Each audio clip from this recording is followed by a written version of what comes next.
The following program is rated MA and may contain themes that may not be appropriate for all viewers.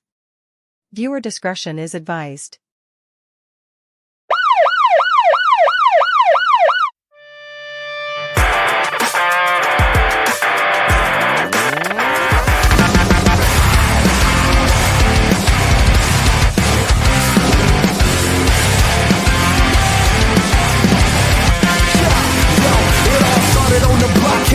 Trendsetters, the school of hard knocks and that attitude ever. Yeah, I just wanted to be one of the best. Holding the mic as I'm yelling out D-Generation X. I will remember it.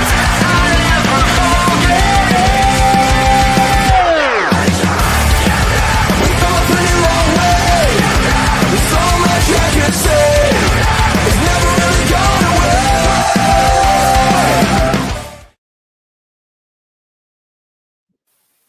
And those sirens can only mean one thing. It means that the Raw Patrol is out in full force. That's right. We have got a number of us here today. Unfortunately, one of the crew had to be at the shoot job and was unable to be here. But this is Monday Night Raw after WrestleMania. This is the Raw Patrol. We have got maybe a glitch in things happening here. Oh, maybe not. I don't know. Now I'm seeing everybody. For a moment there, I didn't, and I don't know what happened there.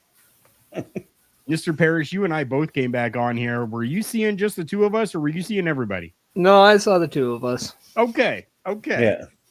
Yeah. Technology, man, I tell you, sometimes it makes better, sometimes it makes worse. I don't know. Just as people have been talking about this WrestleMania, some say that it was best, some say that it was worst, but it doesn't matter right now because this is the historic Raw after Mania, where we had history made with a 17-time world champion.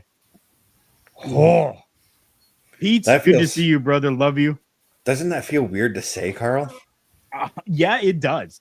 100% it does. I understand it. I get it. I know why. I believe in it. But it was still a little bit of a shock to me that actually happened.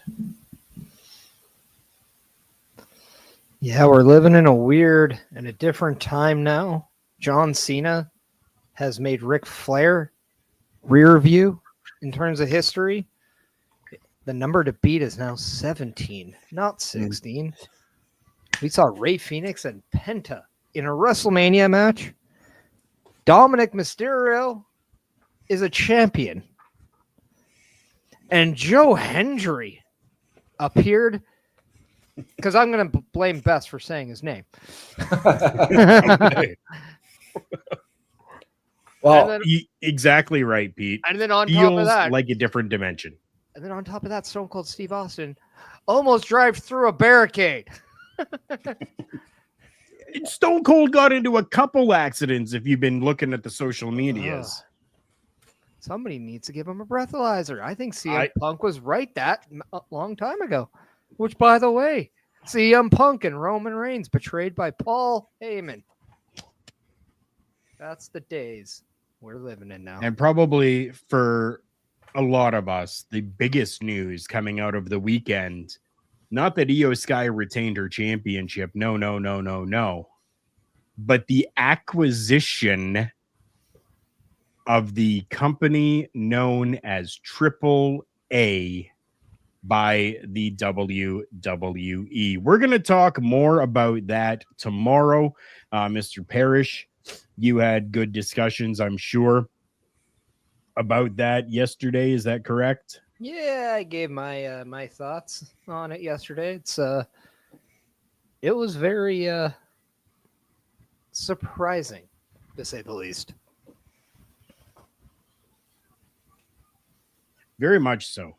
Very much so. Very surprising. And amazing to see Vikingo there Vikingo actually got the opportunity to meet Karl Karufel, myself, on the Jericho cruise, and I'm sure that that was a highlight of his life.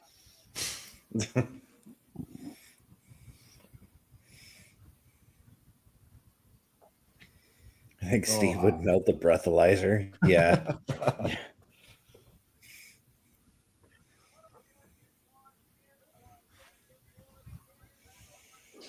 Man, we glossed over the fact that Jey Uso's the world champion now.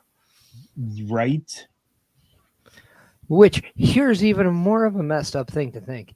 He is a United States title away from being a Grand Slam champion. Yeah. Yes, he is.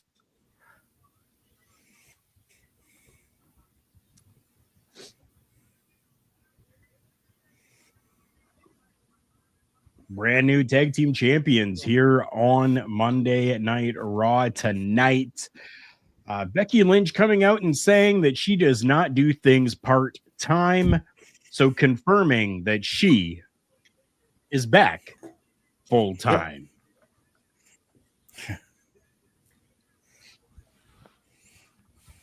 Ooh, an Intercontinental Championship matchup tonight. We have got Dominik, the new Intercontinental Champion, taking on Penta. Notice that Finn Balor is not there. Not there at all. And our World Heavyweight Champion, Jey Uso, making his way into the building. And looking mighty dapper, if I may say so. He's feeling oozy, and he's ready to yeet the competition.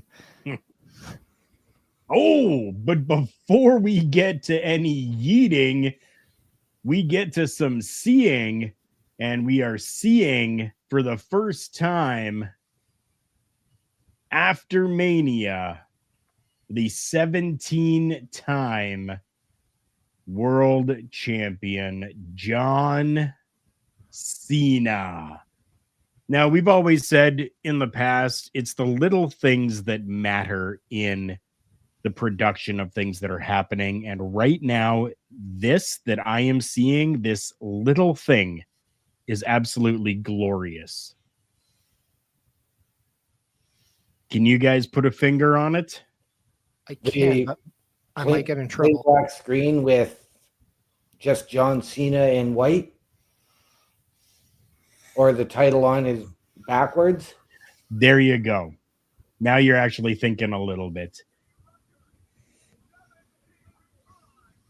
The heel persona of John Cena wearing that championship backwards, almost in a show of, it's just another title.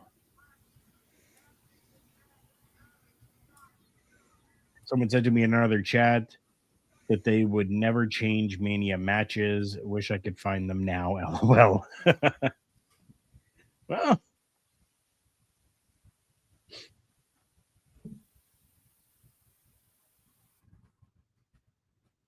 what do you guys take away from John Cena leaving Mania, wearing that championship backwards, and him coming out now wearing that championship backwards? I'm still trying to process John Cena being the 17th time champion. Okay. Well, just look at that nameplate that says 17. I know. Yeah. It's something that I would have said that if there's anybody that was going to break it, this guy had to be that guy.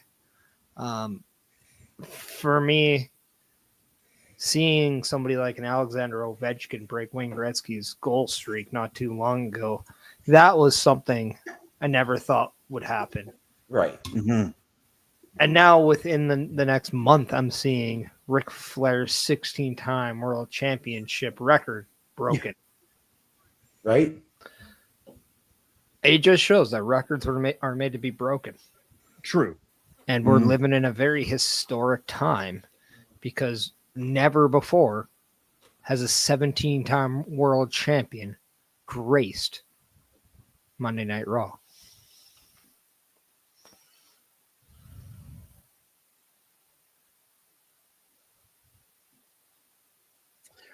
at this point not even having to say anything, just pointing, using hand motions, telling them to cut the music, pointing, you get up here.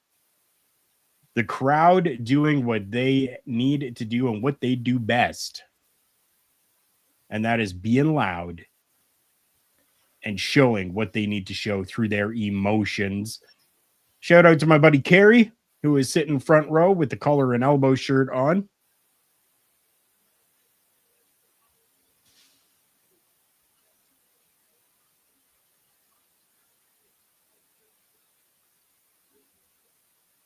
Huh. Well, we're starting the show off with the 17-time champion.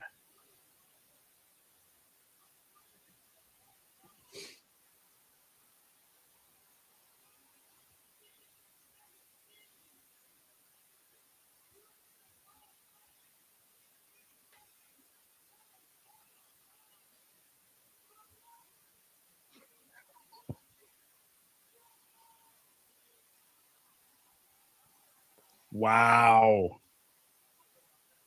Wow. What an announcement from Sault Ste. Marie's own Mark Nash. Yep.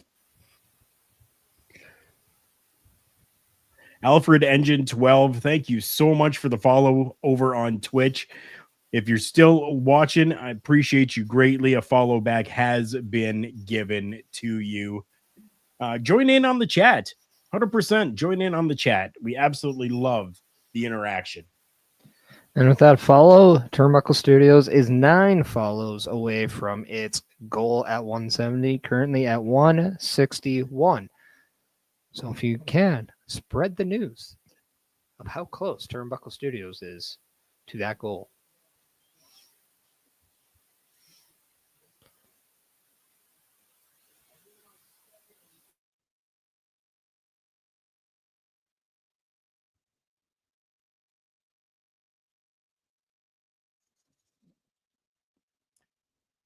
Oh.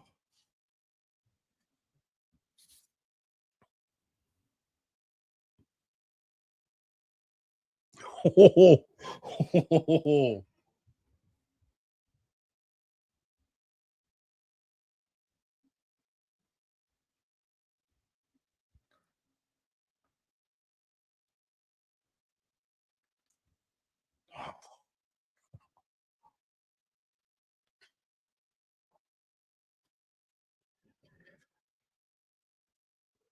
This Cena now, I'm loving it.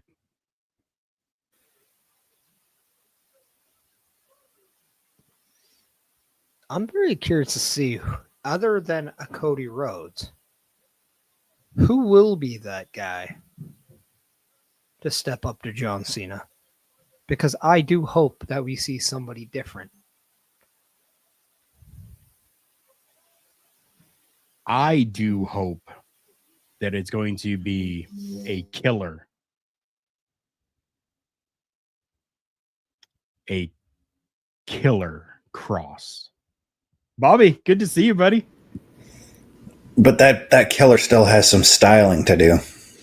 Does. I know, but that doesn't mean that we can't have Cena just kind of going for a couple of months, just, going through whoever it needs to be for a little bit, and then we get Killer Cross, and Killer Cross becomes, or Karrion Kross becomes that actual person. That push is finally given, and it's given the rightfulness that it deserves.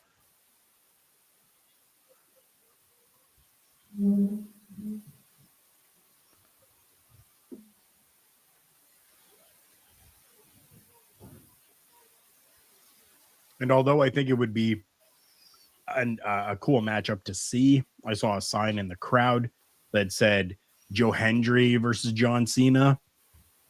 Be a cool matchup to see, but do I want to see anything big come from that? No, not really. Not really. Joe Hendry, I think, really proved himself at WrestleMania this past weekend. Yeah, that's what I'm saying right now. If anything, I kind of want to see Randy Orton go to TNA. Hey, I like that idea too. Almost as much as I like the idea of all of you Giving a big old thumbs up on YouTube if you were watching us over there, just like Bobby Batito did. Our greatest follower right there, Bobby Batito.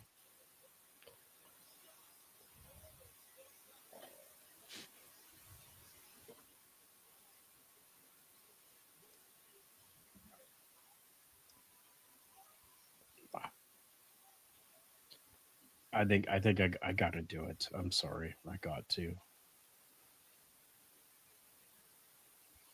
Whoa, Carl, that is inappropriate. Wow.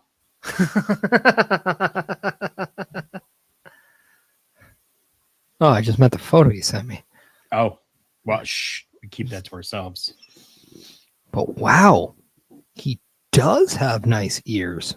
Mm-hmm. Mm-hmm. Wait a second.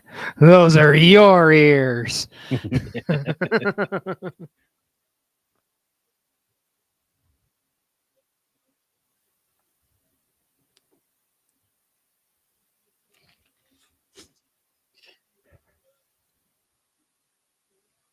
I'm just putting it out there very simply.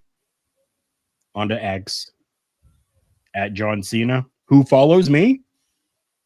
I am followed by John Cena, as well as Mr. Chris Parrish. And I just write, I apologize. That's it.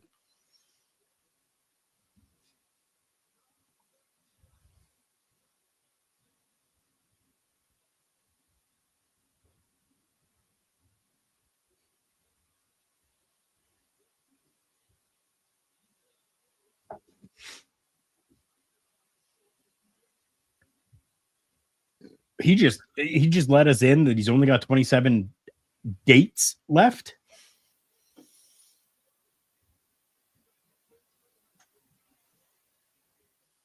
What?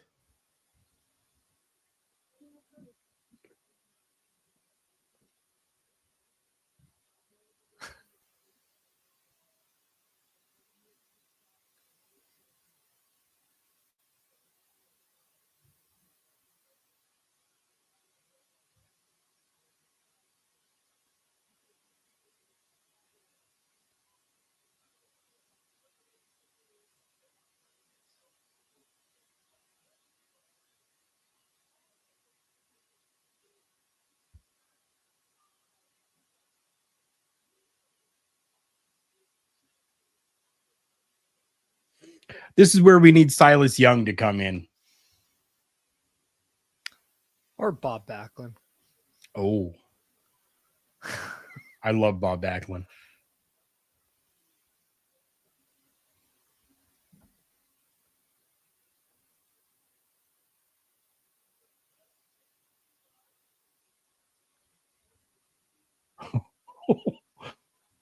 Wow.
Braun Breaker. Or Brock Lesnar. I'm not a Braun Breaker fan by no means, but I could see that being a thing.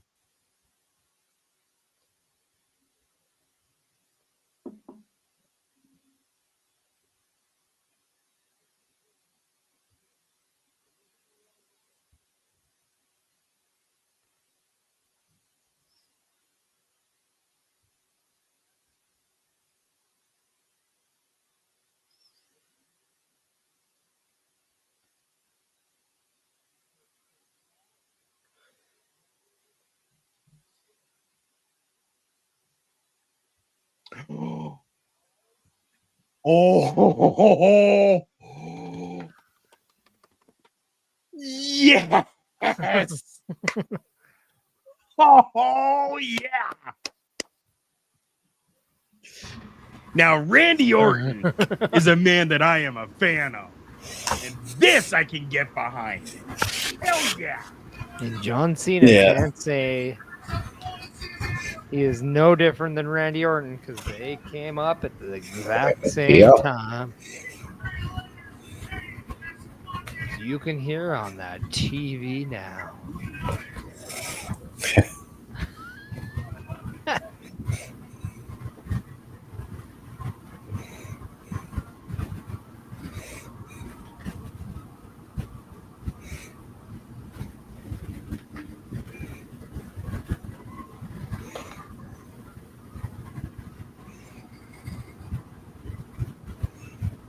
What a glorious sight to see.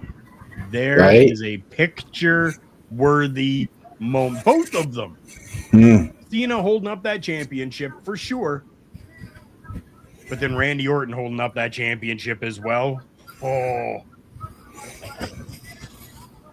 And I don't know who it is, but I think does somebody have a fan going or something. Hearing a lot of noise from a microphone, just so everyone's aware.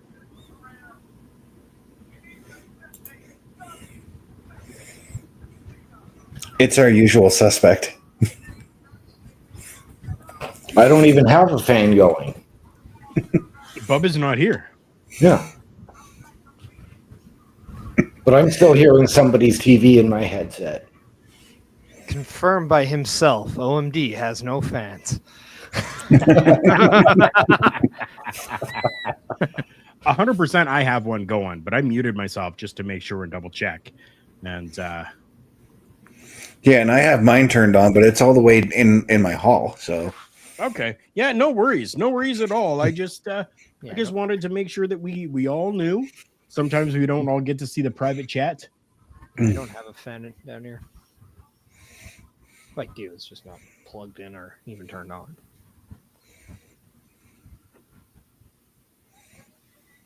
Wow. I like how Randy Orton's milking this whole thing. Right? And as everybody knows, I generally am not a fan of when we start out a show with a promo happening.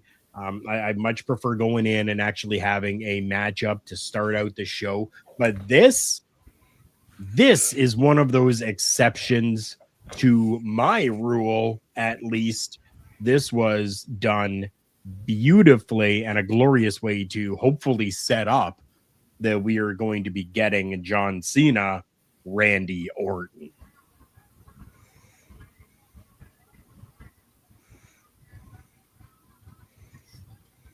And it's something different. It's something that I think a lot of people wanted to see. If you're going to have John Cena's last year, you want to see him and Randy Orton one last time.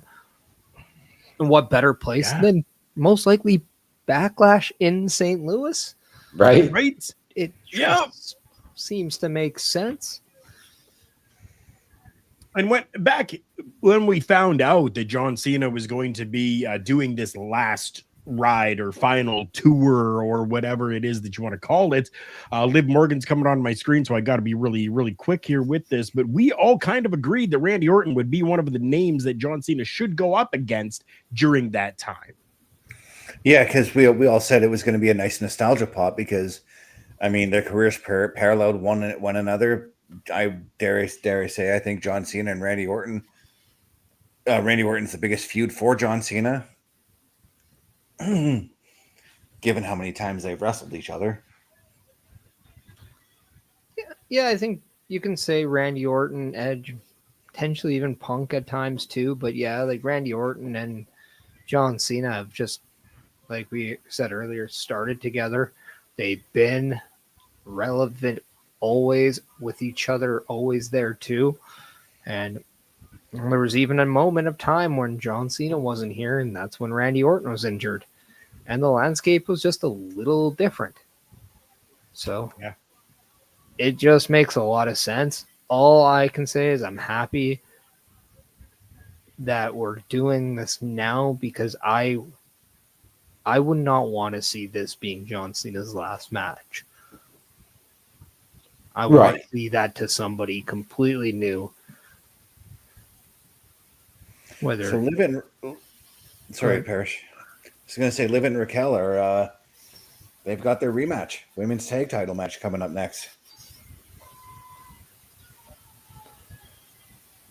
And as some are getting a commercial break, we that don't get the commercials are seeing Liv Morgan and Raquel in the ring with Liv Morgan on the microphone, welcoming us to Monday Night Morgan and talking about Dom and his big win.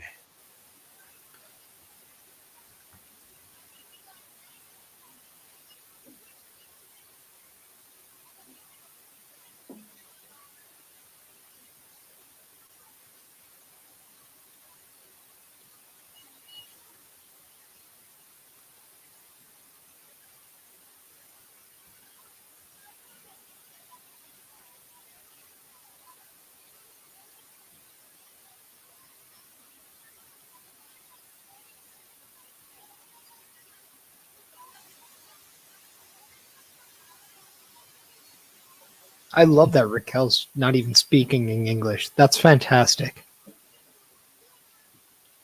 I agree.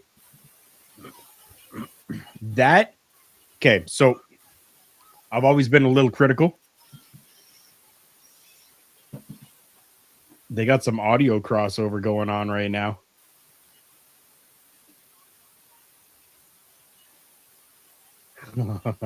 I heard backstage audio. But I love how great Liv has become on the microphone. Raquel, I have been very critical of in the past before. She has not always been the best on the microphone, but allowing her to speak Spanish, she was very fluid with it. And I don't mean fluent in her Spanish. I mean fluid, like it just flowed beautifully. It was great. Did I understand any of it? Hell no. I don't speak Spanish. No habla español. It's about all I know. Come on, Carl, I think- we need the But I demographic. still understood. I was gonna say I think I can translate for them. They said to tune into Turnbuckle Studios and watch all of our programming. Huh. And here I thought they said OMD takes dumps at the locker room visit.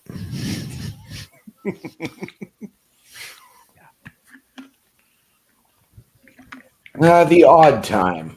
The odd time. See? They were right. They were right.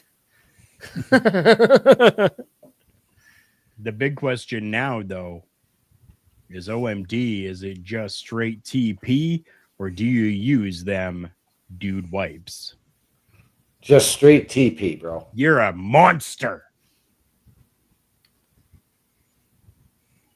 Monster. And No, we are not sponsored by Dude Wipes, but Dude Wipes. Dude Wipes. And on that note, Dude Wipes.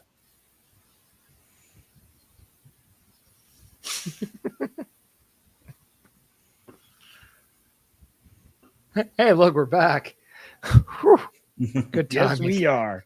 Worlds Collide is an event that is going to be coming very, very soon that is going to be incorporating AAA and the Lucha Libre organization, along with WWE and NXT. And stars just continue to come out in troves for even the Raw after Mania, as we just see on our screen, Gabriel Iglesias and Rana Dagubati from Rana Naidu on Netflix right now. And all of the guys from the Pat McAfee show right there as well.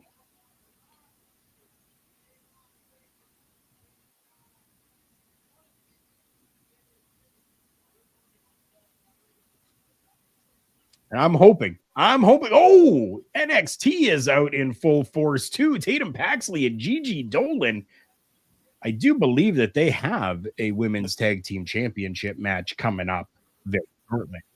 Yeah, tomorrow, actually, to be exact, tomorrow night. they will face the winners of this match as they won a number one contender match before Stand and Deliver, basically like a pre-show match. And how apropos would it be if Tatum Paxley has to face off against a former best friend in Lyra Valkyria? Right? What a dilemma that would be. I hope it doesn't happen.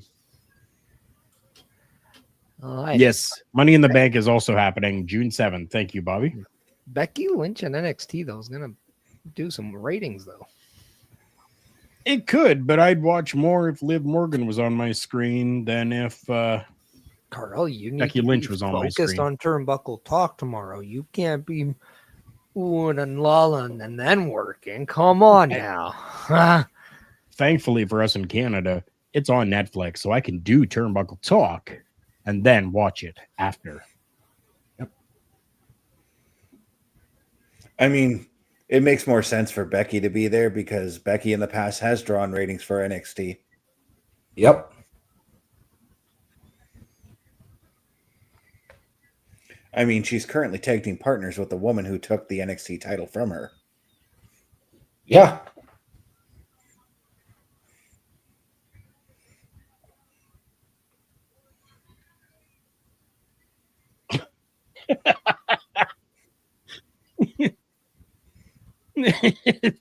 Pat. Oh. He was only being honest. As he should be.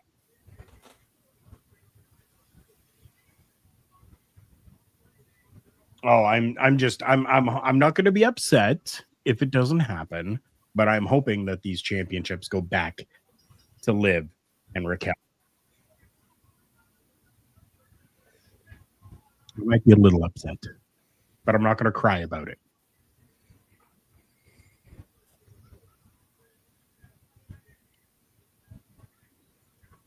Well, I'm sure one day they will be. I just don't think today is the day. I don't either. Again, I say monsters. Hey, I was just quoting some That Becky is what Lynch. I'm drinking right now, so you are correct. Nice. Yeah.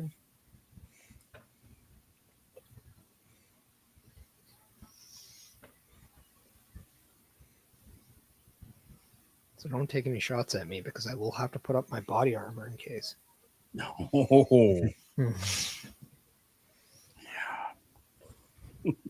That's all I have. Oh, for now, I'm sure. Oh, she wasn't holding the rope. That's not a tag. She wasn't holding the rope. She was too far over.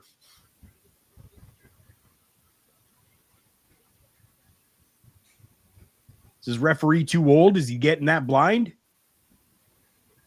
What's the matter, ref? Can't see? Are you playing favorites here? He might be their lucky charm.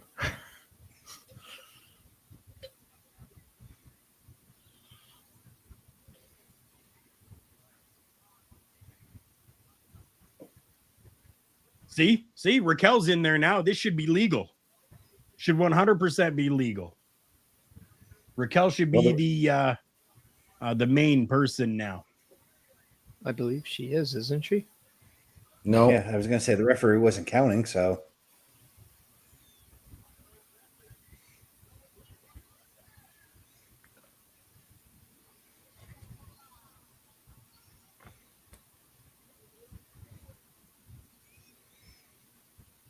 Oh, they're weathering As the storm. people, They're weathering that Irish storm. as the people who didn't pay for premium are now going to commercial break. Yep. Well, given the time of the year, could they just not be Irish Spring? Ah, true. Yes. Oh! That couldn't have felt nice. See how is okay? So see now that was a legal tag.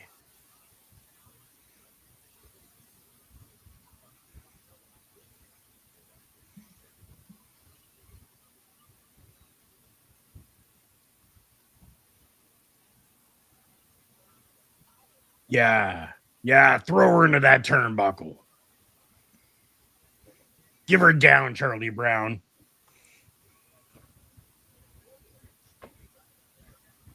Are you okay, Carl? No, I am not. He's being very biased right now. How so?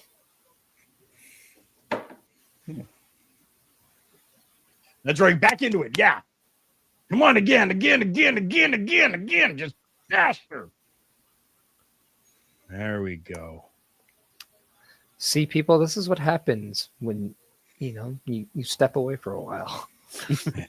Does Carl need a Snickers? Oh, no Snickers needed.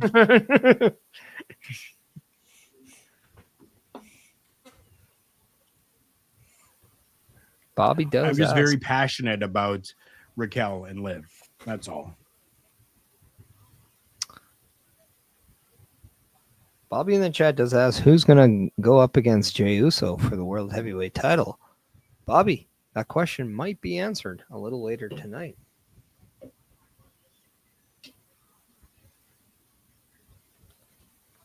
But I will also say, hopefully somebody other than Gunther. I mean, it could be, today is Monday. We got the Raw after Mania. People forget what else today is, though. I mean, today could be Rusev Day. It could Today be. is Rusev Day. But I'm going to give... could be. Every day is Rusev Day. I am going to go, and I'm going to say the winner of the Andre the Giant Memorial Battle Royal, Carmelo Hayes. That'd be an interesting matchup.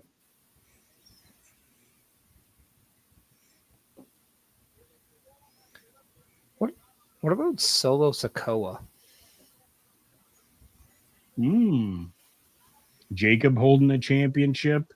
Solo vying for a championship. Okay.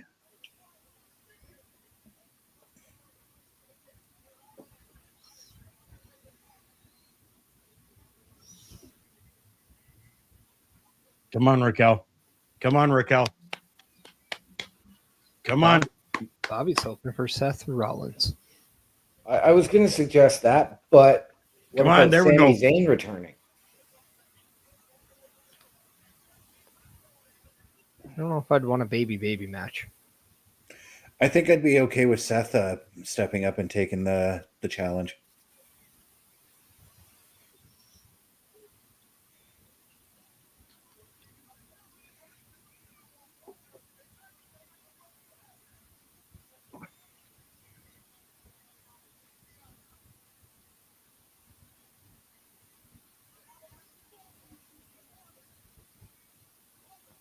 Kick out. Yes. There's definitely no ring rust to Becky Lynch. No. No, it's like what I was saying to Bubba yesterday during her return there. It just kind of felt like that all this time. Like she didn't have ring rust in the match last night. It just kind of felt like all this time she may have had a ring at her own home that she was doing her training in.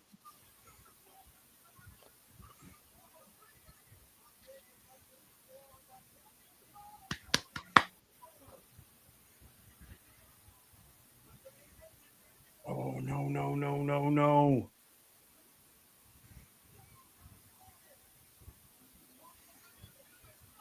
Yes. Why wouldn't she have just pulled the legs? It would have been so much simpler. Yep. Good tag. Come on. No, nothing biased here. She wasn't holding the ropes though, Carl. Everybody knows where my allegiances lie. Dr. Pepper? But she didn't have to hold the rope in that instance because she was right in the corner. There was no doubt in anyone's mind that she was close enough to the corner to be able to get that tag. Lyra, on the other hand, earlier was not.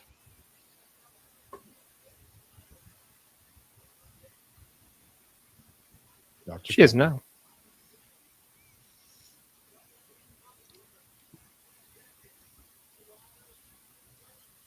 Come on, Raquel. Oh, come on.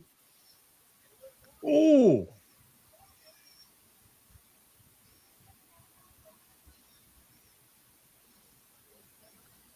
I thought we were going for the 4-woman spot. Yeah, I thought we were going to get a Tower of Doom out of that. So did I.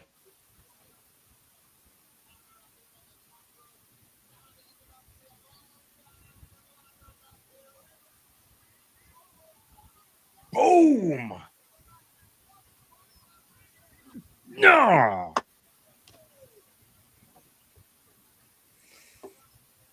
I mean, if anybody's going to kick out of that, it's a double champion.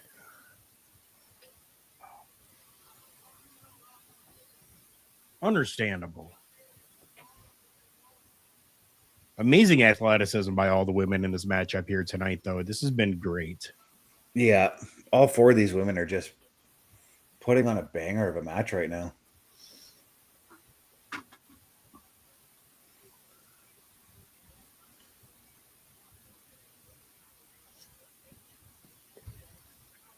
Oh. Hey, ref, clean that up. There's foreign objects in the ring. Do your damn job.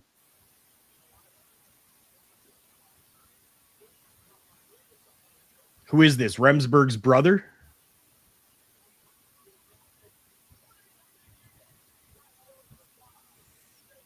No, it's a certain Ross's brother.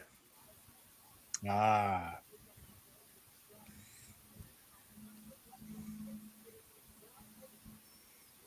Can't tell you how many times No I've told him to clean way. the ring.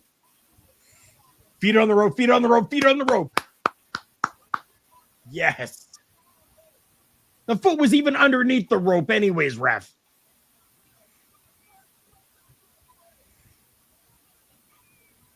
Oh, Becky like a ball of fire just jumping on Liv there. Getting her bell rung for it, too. A drop kick.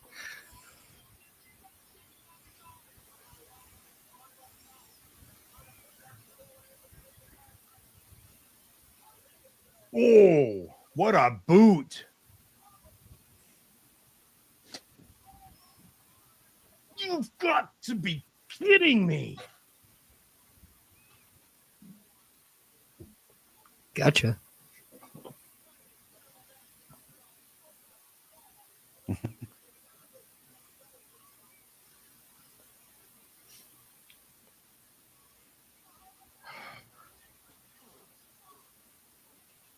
Do they not know that I'm on blood pressure medication? My heart can't handle this.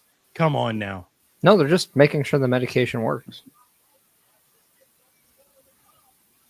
Come on, Liv. Come on. No.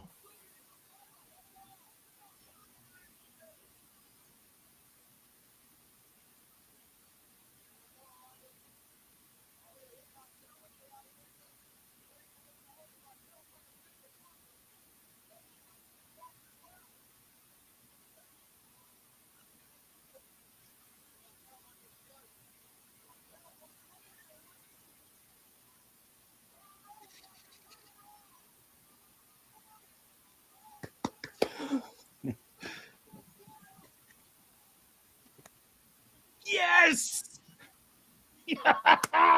Wow. Oh.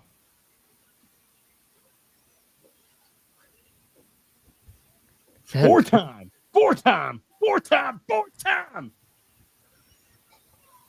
Carl, calm down. Oh, I'm calm. You're on I'm all medication. good. You're right, I am. Oh. Easy, big fella.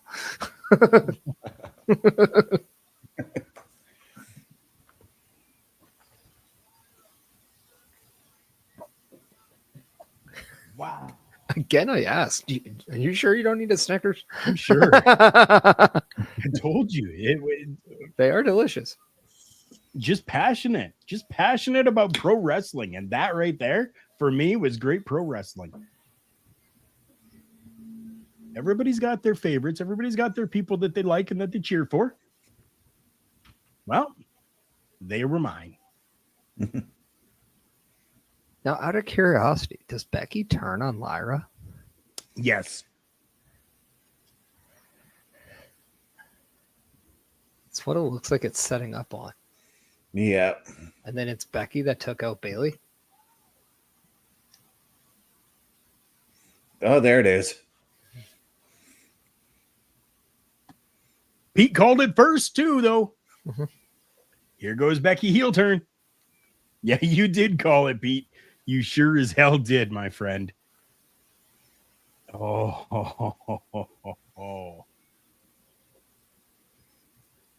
Yes, Bobby, congrats to both of them. And I'm looking forward to seeing Liv Morgan and Raquel in action tomorrow on NXT after Turnbuckle Talk that comes to you live at 8:05 Eastern Time.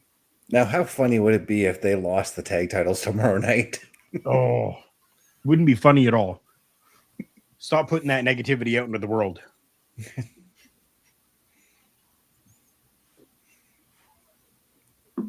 Who's going to catch the hot potato doodad?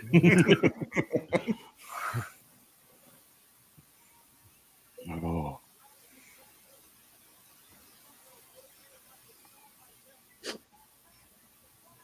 I could kind of see that, Pete, for sure.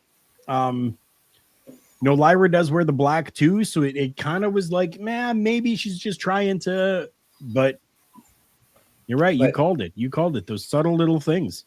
And that was one of them. Becky wore all black last night too at Mania. Becky always wears black. Oh, listen to the crowd popping for Becky right now, going back in to do this for a third time.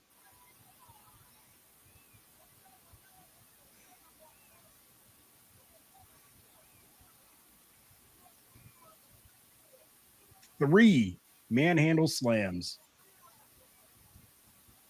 And the crowd absolutely loving it and loving Becky Lynch still in the process. But it doesn't take away from the fact that Lyra Valkyria is still the women's Intercontinental Champion. That, at this point at least, cannot be taken away from her. I was going to say, I think her days may be numbered now because I'm pretty sure Becky's going to want a shot at that belt.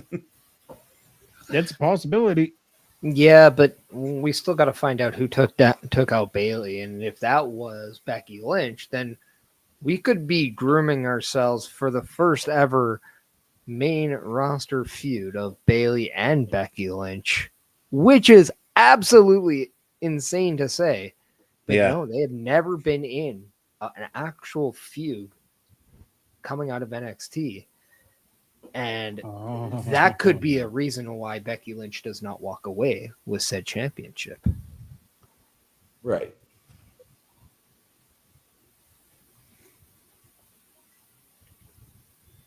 Oh, wild triple threat match. Yep. Emotional triple threat match. But to go back to your point, as the show started, Carl, you were wondering why Lyra had 2 championships. Well, I think it was just made to make a moment at WrestleMania and to highlight Becky Lynch's return, which also makes a lot of sense because how can the champions prepare for someone they never knew was coming back? So that element of surprise stays. That's true. And then the champions able to recover, regain their championship. Becky does not take the loss here. And I'm curious, with her husband becoming a Paul Heyman guy on Saturday, does Becky Lynch officially become a Paul Heyman girl?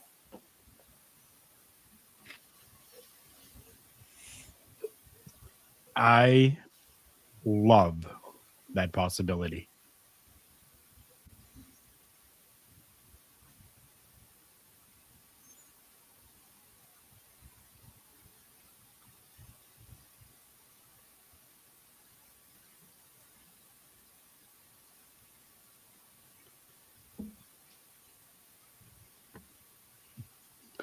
Right, Pete? That threw me off a little bit there for a moment, but yeah, it was interesting. It definitely was.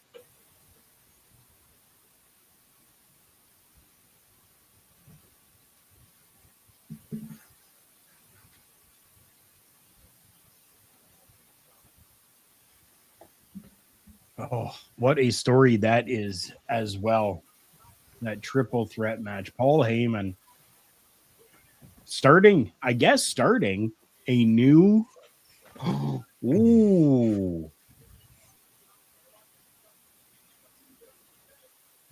I like it. Karrion Kross was on the television screen. Now, I sent it to you guys in the general chats that we have for Turnbuckle Studios. And, very soon we may be opening that up to other people as well who want to become part of the general chat that we have with Turnbuckle Studios on Facebook. What did you guys think? Did you guys get to see that promo that Karrion Kross or Killer Kross did? I did. I did. I did as well. It was Do we have any comments? Yeah, I was going to let everybody answer before I did. But I was very intrigued with it. I was very captivated with the aggression and with the emotion. I think all this emotion doesn't happen without what had happened to him earlier in his career. Yeah. Mm-hmm. And I think all the trials and tribulations that he has gone through so far has played a part to this version. And because of that, I think this version is now more appealing to to a lot of WWE fans than maybe others in the past.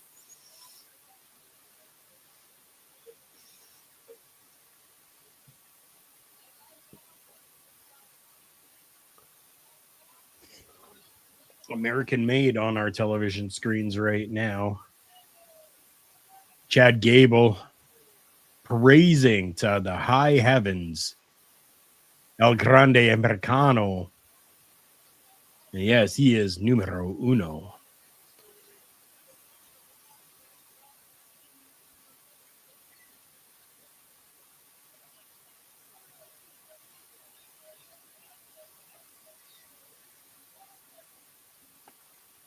Good for El Grande Americano. Very happy with him. Ivy Nile could not keep a straight face while that was being said. It was fantastic.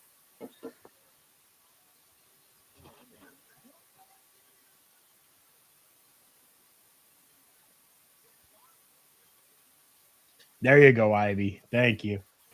She's another one that I'd love to see more of.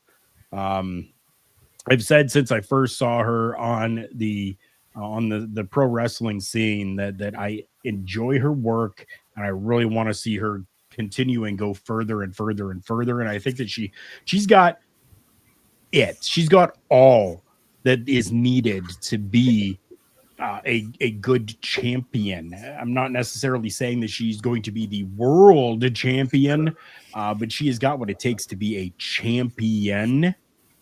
And I want to see more of her as a singles competitor, to be honest.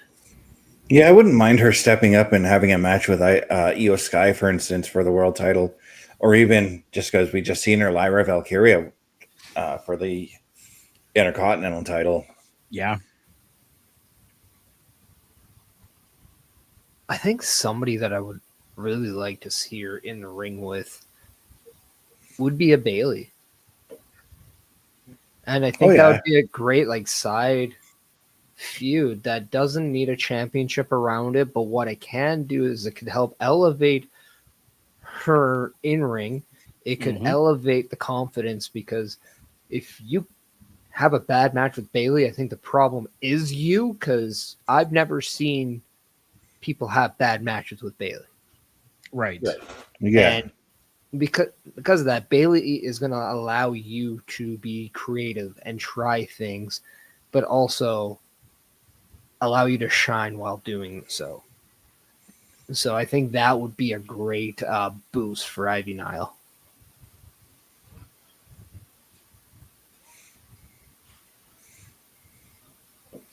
Another idea I have. Now, I know it goes against the American made. But longer? Oops. That was my phone. We know that. I was like, did New Day get a new intro? Yeah, they did. But I would love to see her in a tag team with a heel Natty. Yeah. Yes. Natalia Neidhart. Yeah. Not Natalia, but Natty.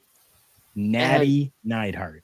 If we get that pissed off Natty like we saw in Bloodsport, Right. I am Oh. very much into that becoming a potential tag team. And as much as we saw in people in groups prior that maybe weren't like Owen Hart in the Nation of Domination, we know where that we know what difference was there. We know when Brian Pillman and the Hart Foundation, he was the only American in there, Right. Because I believe Jim Neidhart is Canadian. No, actually, he's from Vegas.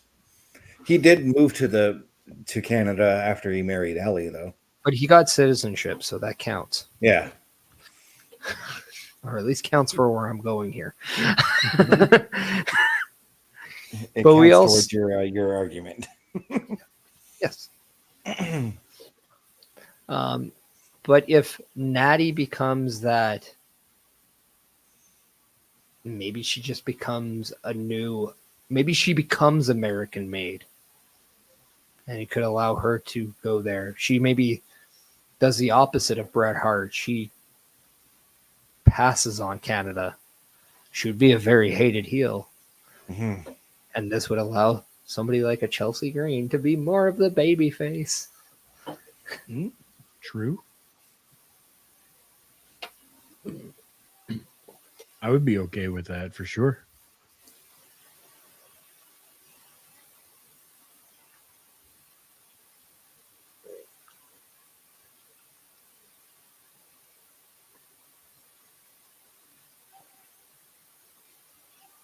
This would be a wonderful time for Fraxium to come up.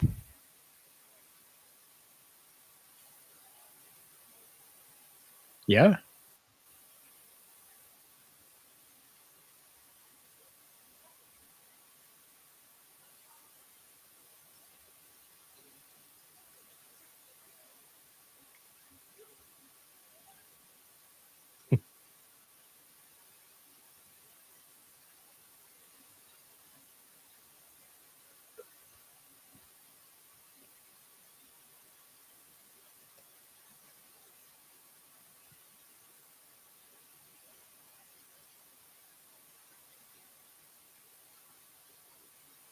Both of these guys looking just fantastic right now.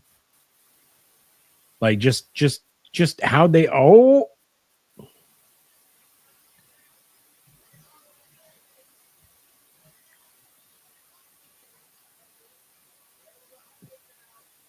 Mm-hmm.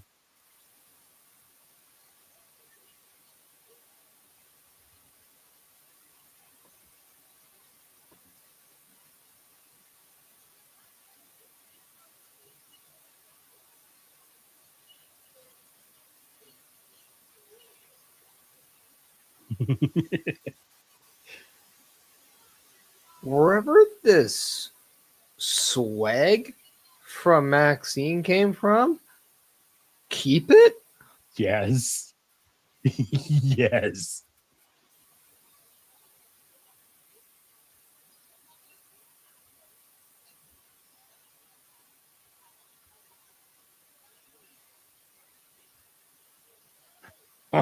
This is beautiful right now.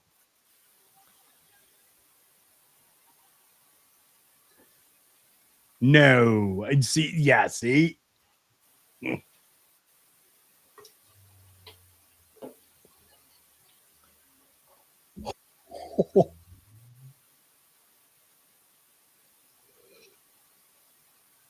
Minutemen. That's going to be trending.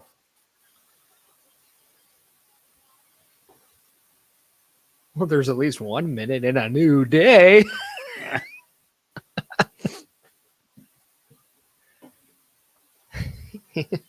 Minuteman, Kofi, Minuteman.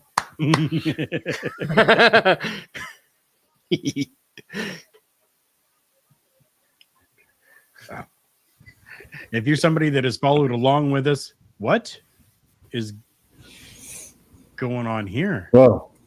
Night 6? Or is that the War Raiders? I have my Or is it headphones in. Fraxium? No way! It's Rusev Day!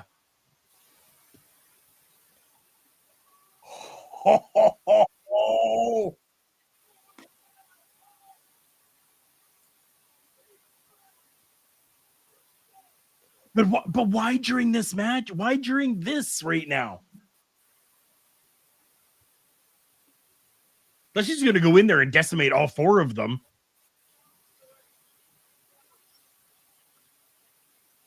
Wow. Because maybe Rusev Day is the new day.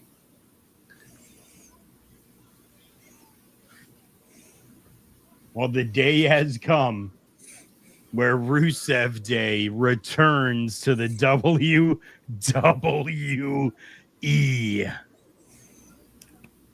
Wow. Oh, he's taking him out.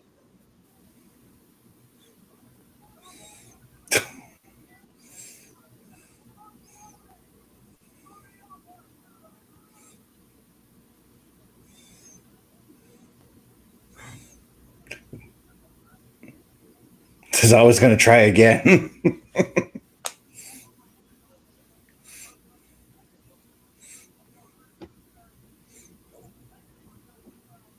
Shit, Rusev looking like a monster.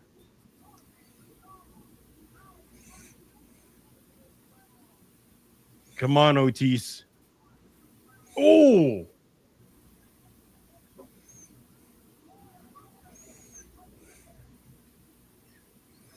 Is he gonna lift him?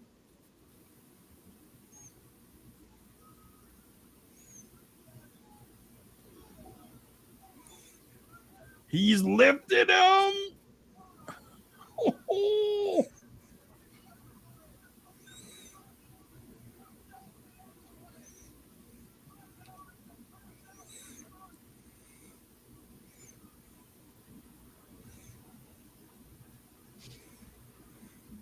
Holy crap. Yeah.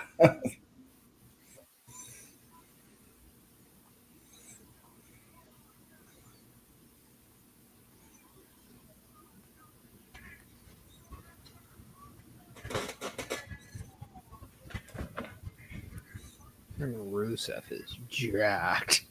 Yeah. Yeah, he is. He's looking more brutish than he has in the past. Oh. Wow.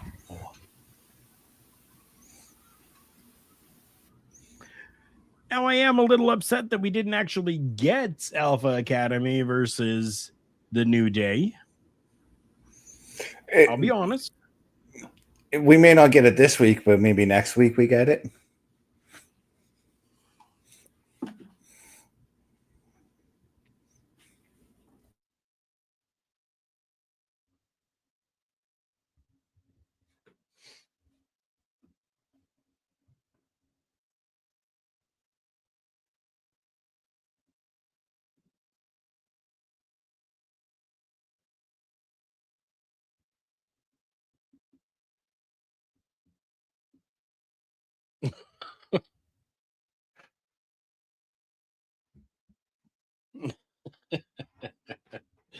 Carlito, he's a good guy.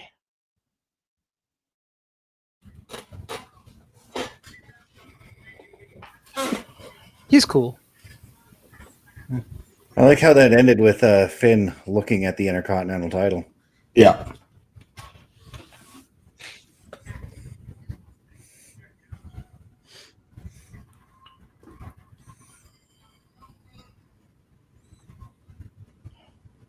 The blue lights in the sky can only mean one thing. IYO Sky is here to fly.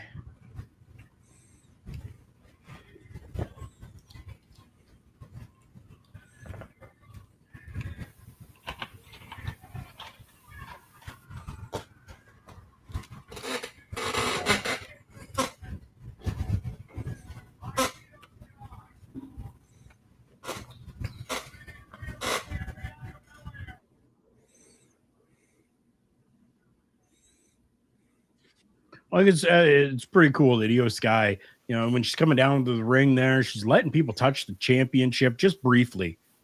Mm-hmm. I think that's really, really cool. I mean, that's an experience that a lot of people don't get. Some people have never actually been able to touch or hold a real WWE championship.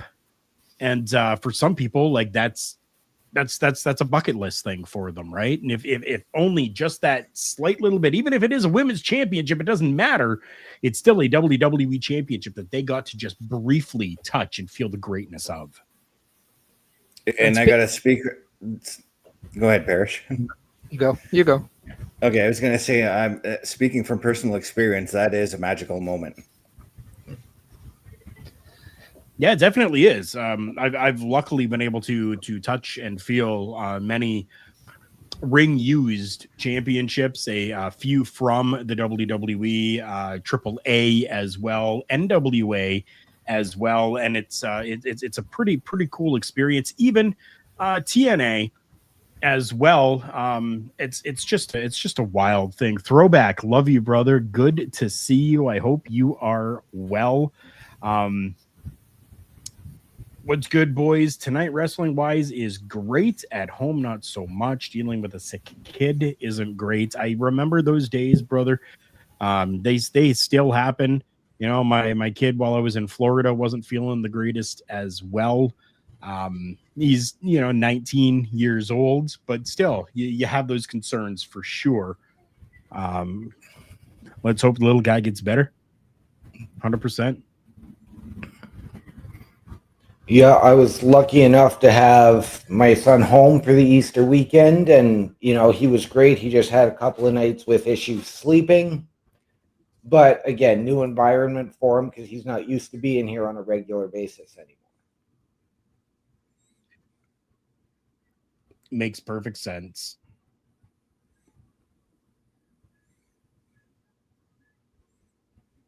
This triple threat match had me on the edge of my seat. I will be completely honest with you. That right there.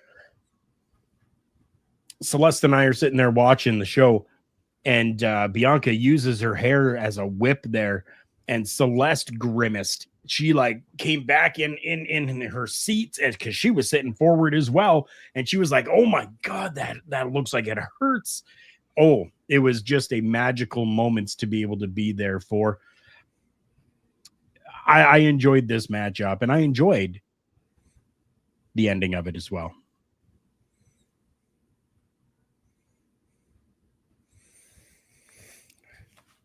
Well, one of my favorite things about the match was the fact that they played out the story that they've been telling us throughout this match with the whole both Bianca and Rhea overlooking IYO. And right. We've all said that this is what's going to get them. It's going to lead to IYO retaining over them.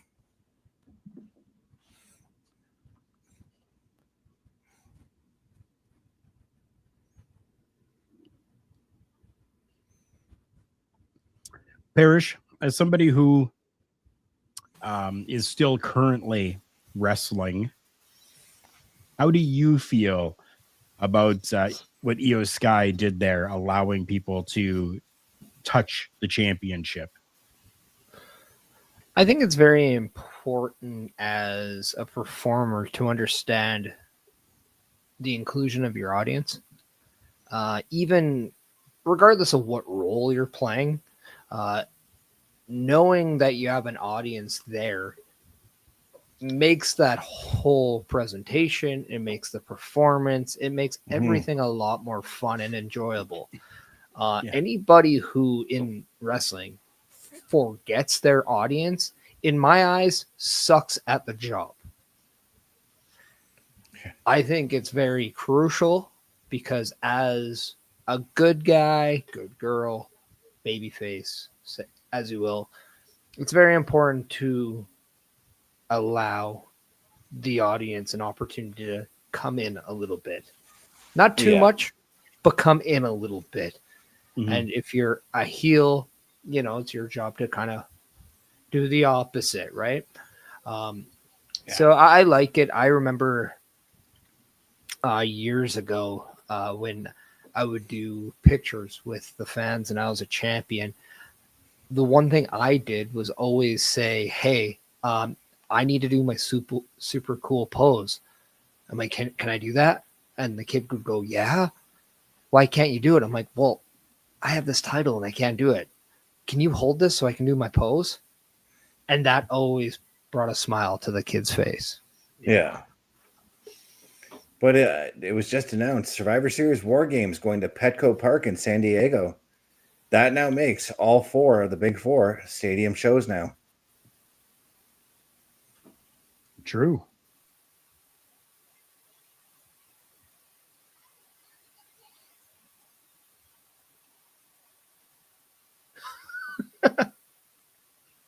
She is best. Bobby letting us know that Rusev has got a new shirt on the WWE shop.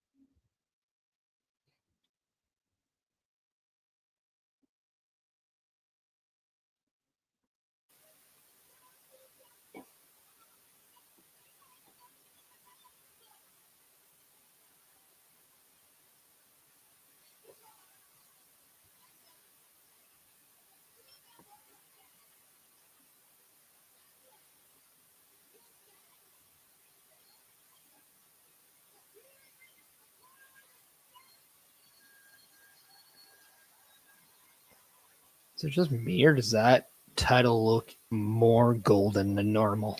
It does. I was just going to mention something about that.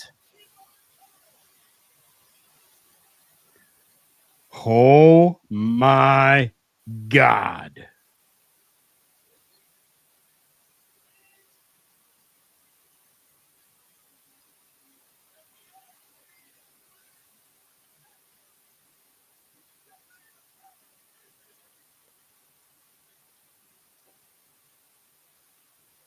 I think this would be just a sensational matchup. Oh, I'm glued right now because this is amazing. This is 100% amazing. This is, oh hell yeah.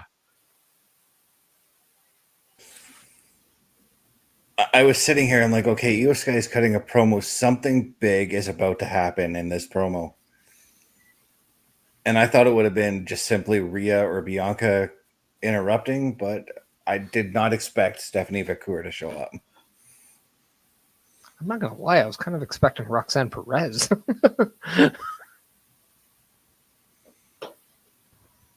I'm 100% with you there, Parrish.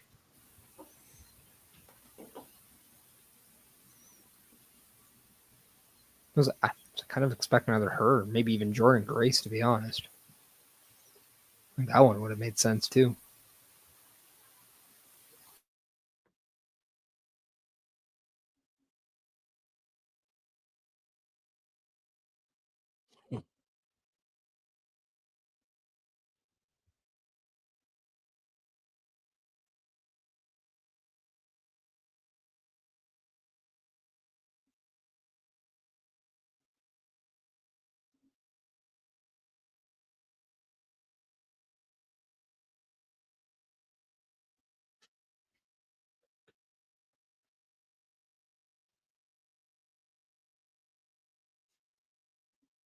Oh.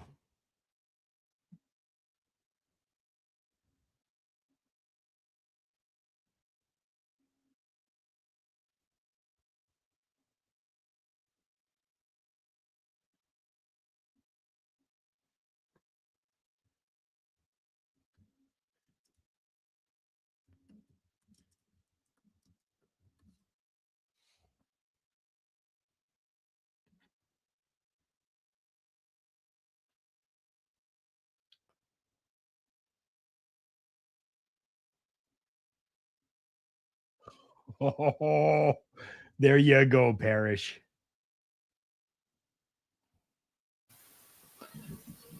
What if Stephanie Vicure defeats IYO Sky for the championship tonight?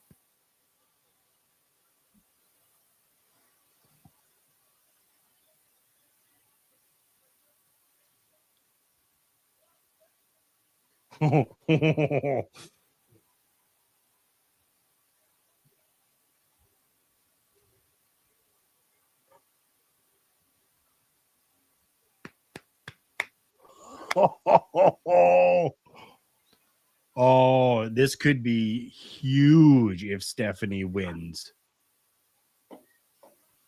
Okay, something tells me that since no championship was said to be on the line, I have a feeling we are going to get interference. And we're not going to find out who the best is. I have a feeling we are set for either a return debut or something. Mhm. This is just me spitballing. I have not read anything. But if you're going to interrupt this match, it better be damn well important and big. Yeah. Right?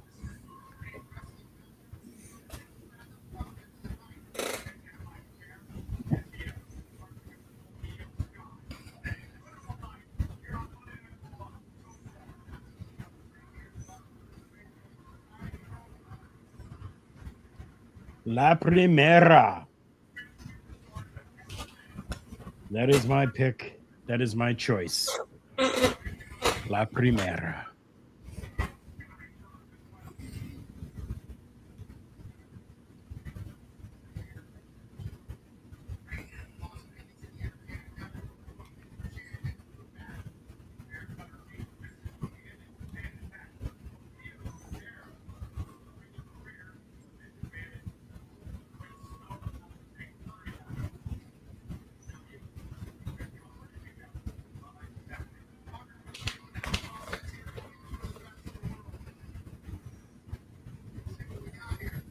For sure. Yeah, Bobby. 100%. Mhm.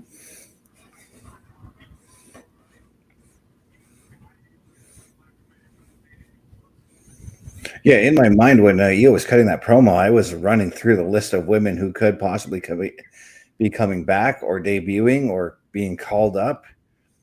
Stephanie was not in that list. No, I'm with Parrish. I had Roxanne. I would have even gone with a Jordan Grace. Okay. I also thought Julia would have been great.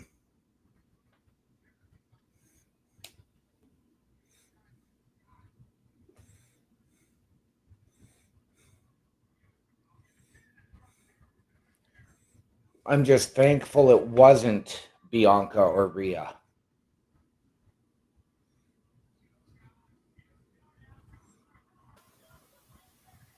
A name I wouldn't mind getting into the head of Stephanie Vicure. I would have a lot of time for a Charlotte Flair. Yeah.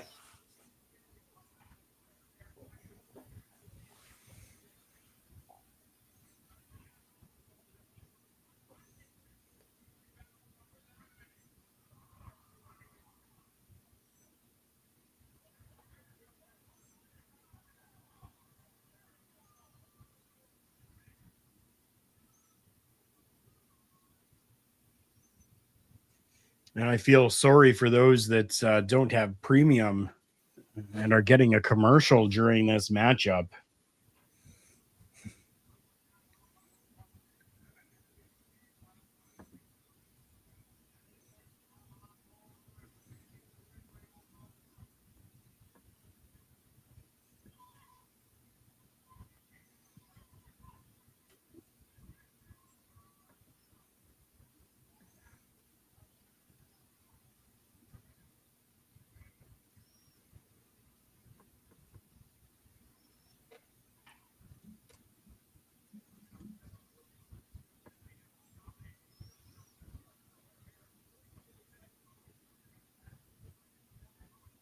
Well, I keep forgetting that it's only been since July.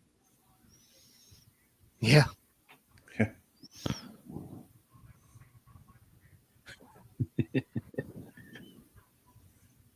Yeah, Brock Lesnar return would be cool for me at least. I'm a Lesnar fan, but yeah, Asuka. I mean, that's another one. It would be awesome if she was even close to being cleared. Yeah, because she's not due to be cleared till at least the summer, or at least that's what everyone figures.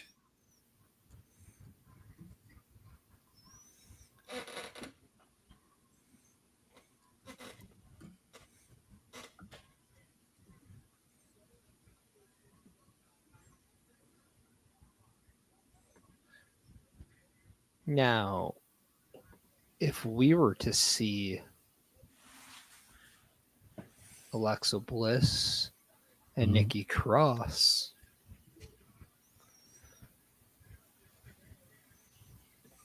That would make my heart happy. Yeah, me too.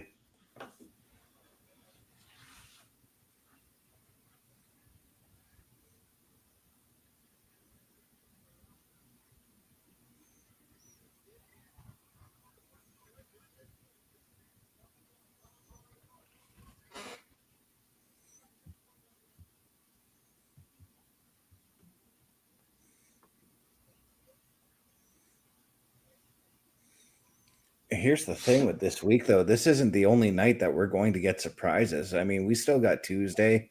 We still got Friday.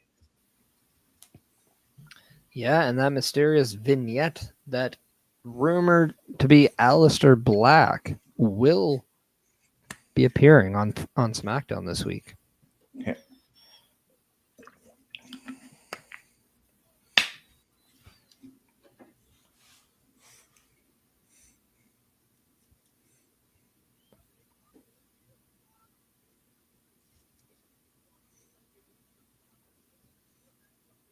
Bobby, if I'm not mistaken, Peyton Royce would still be on mat leave. So I don't know how. I mean, it's not impossible for an appearance, but However, Peyton Royce and Billy Kay just reunited for a match over WrestleMania weekend. yeah. So maybe. I guess too, when you're an independent contractor, mat leave does not really have a timeline. No. Yeah. It's true. So Bobby, you might be onto something.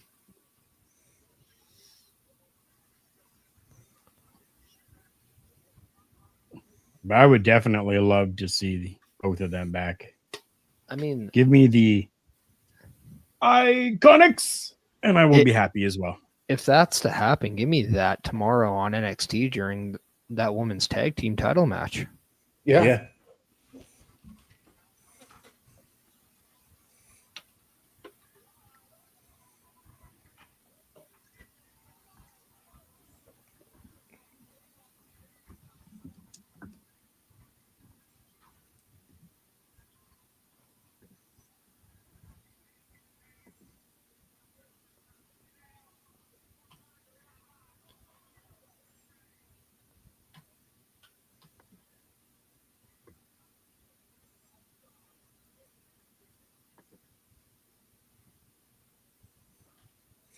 But these two women are putting on one hell of a match right now. Oh, yeah. Just as I'm sure that they would.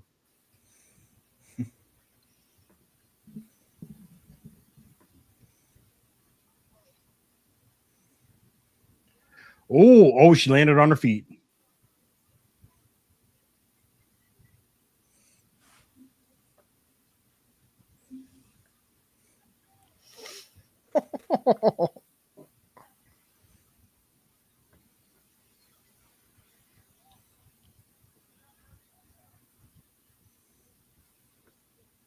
Oh.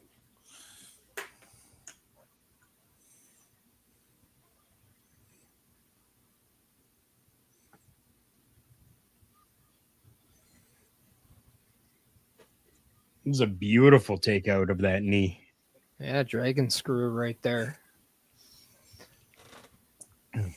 Every time I see somebody do like one of those, just the way she took that dragon screw, makes me cringe because of my knee issues.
Ooh, huge kick out. Yeah. That was close.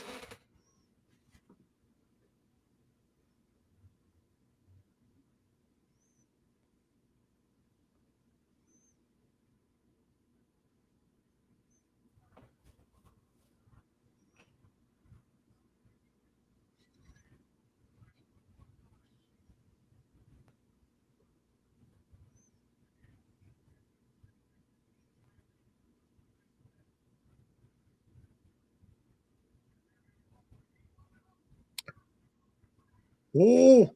Oh.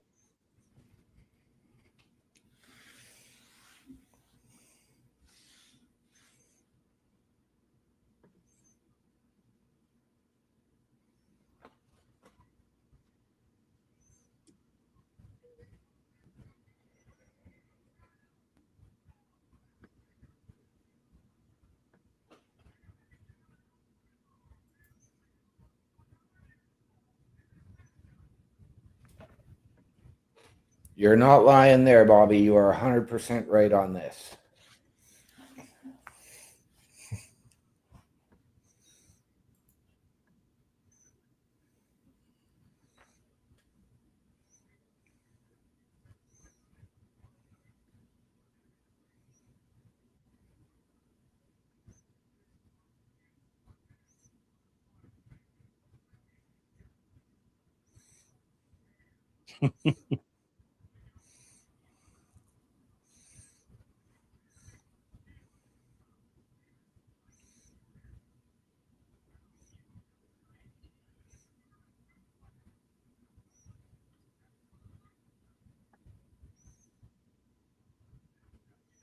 These women are putting on a clinic.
Beautiful shot that was. Oh, gorgeous Spanish fly.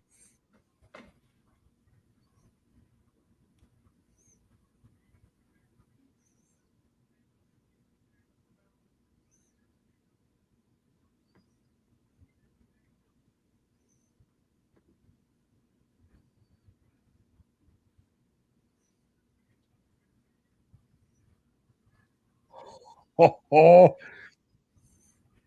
there Oh. we go. Yeah.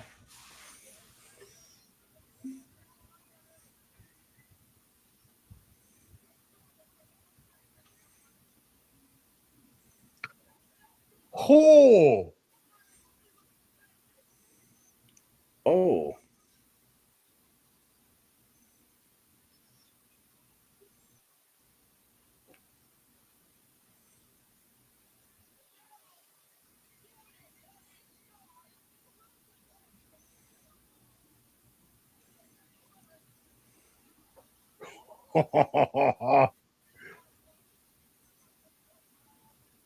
Now who's coming out? Oh, it's mommy. The only one whose theme song starts with brutality. Well, I can't hear her theme song, so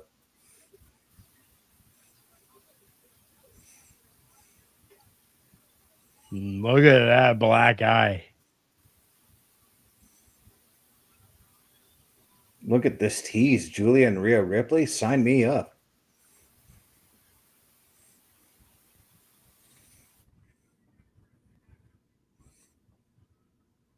There we go. Michael Cole just confirmed it. This will be an interesting matchup down the road. We're going to be getting it.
Notice how they kept Stephanie and Rhea away from each other. Mm-hmm. Yep. I believe that was 100% by design. Yeah.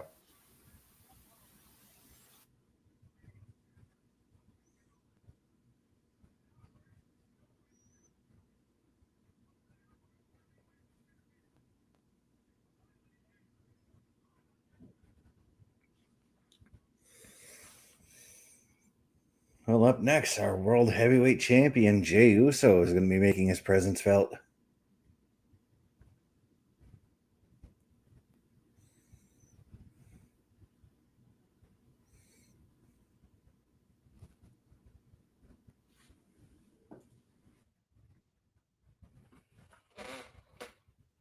Commercial break.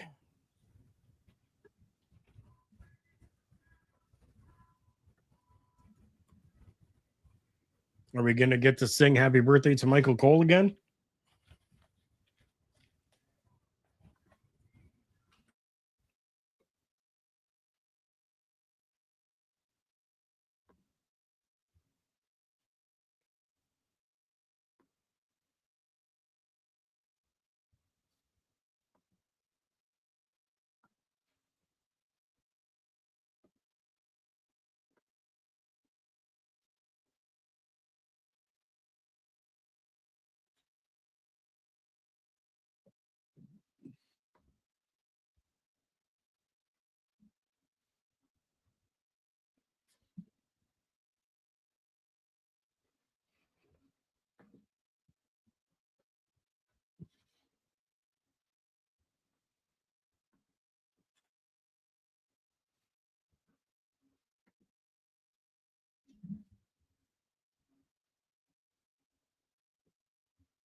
You're welcome.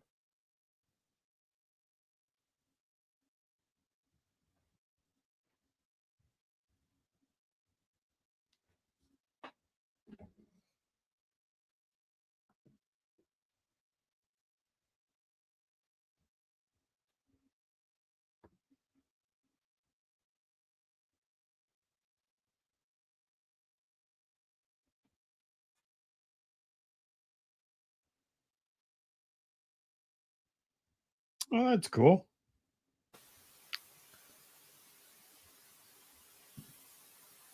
Does Penn not realize that they're still in Las Vegas for NXT tomorrow? Probably not. Fair. Oh. She finally be hosting. Sorry, that was out loud. You don't say.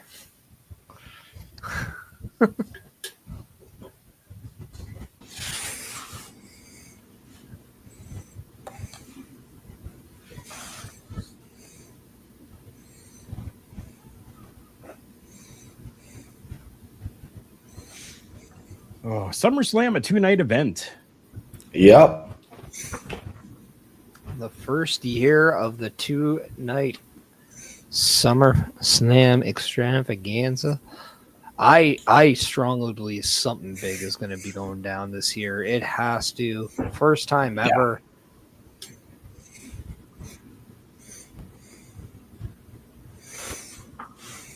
I couldn't even begin to think what it could be, though.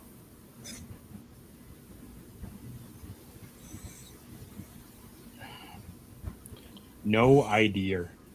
Joe Hendry defeats John Cena in a title for title match. Now Bess is going to have a heart attack. Yep. That's the whole point.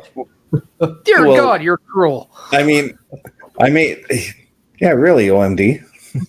Everything's starting to come up swimmingly for me. You want me to die? Time out for you.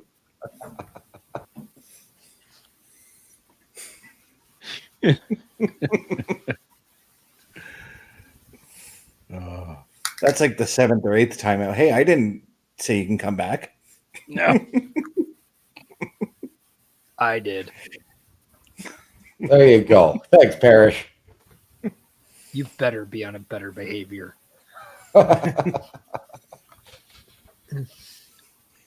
You got told. This is like the 7th or 8th time he's been on timeout tonight, too, by the way. Yeah, most of them were in the pre-show. Wow. I think we could have put the 2 and 2 together there, OMD. And I'm talking pre-locker room breakdown. Oh my God, OMD. What the hell got in your Cheerios this morning, man? How frosted are they?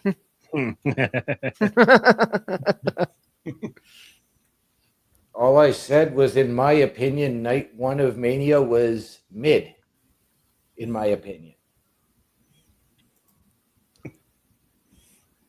Well, I guess people are entitled to the wrong opinions at times. It's okay. Yep. It'll be very interesting down like the road if we like go a few years down how the perception of this year's WrestleMania was. I think it's very hard to say simply based on the fact that last year's main event was highly praised. And then we have to remember that this is kind of a turning point in what's next. I think give the next year kind of that openness and see, hey, did WrestleMania really set the stage for all this? And if it did, I think it will become a lot more memorable.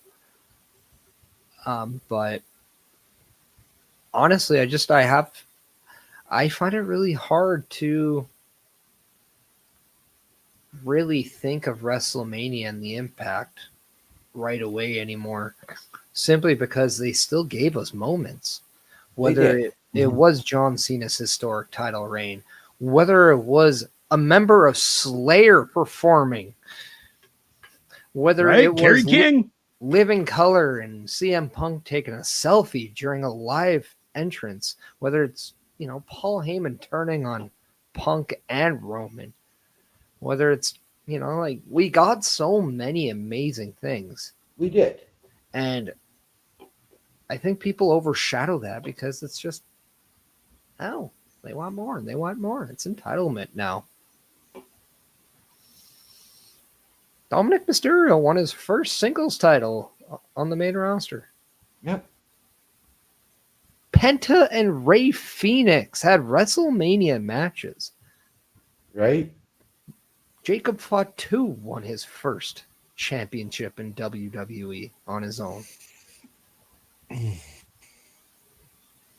And that was a match I think was absolutely amazing. It and was. People just slide it under the rug.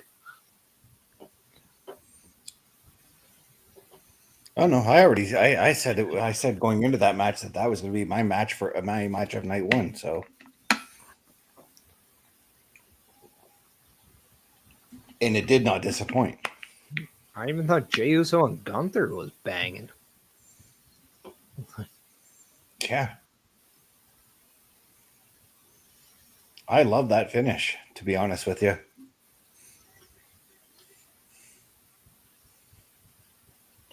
I have a lengthy reason why I thought the finish was suitable.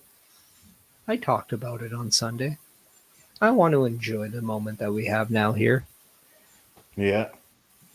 Here comes our World Heavy Yeet champion.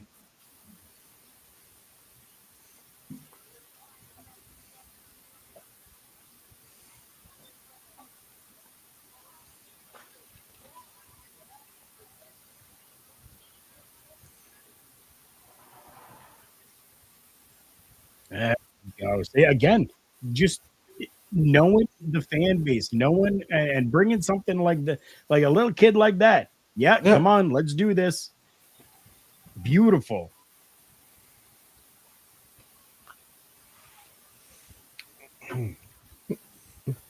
Prior to WrestleMania Night 1, obviously we saw a lot of interviews from said superstars, personnel, but there was one with Paul Heyman, and Paul Heyman said in a very intellectual way, defending the reason why Jey Uso's in the position he is, saying when it comes to t-shirt sales, prior to the Royal Rumble, even after the Royal Rumble, he never left the top two for a while. When it comes to ticket pushing and like superstars, after your name's been announced, he never left the top three. Yeah. Well, all Jey Uso's been doing over the last 6-7 months is bringing in a great amount of revenue for the WWE. He has connected with the fans, and I will say this is your modern day version of the Yes Movement, and I actually do think it has more legs for longevity.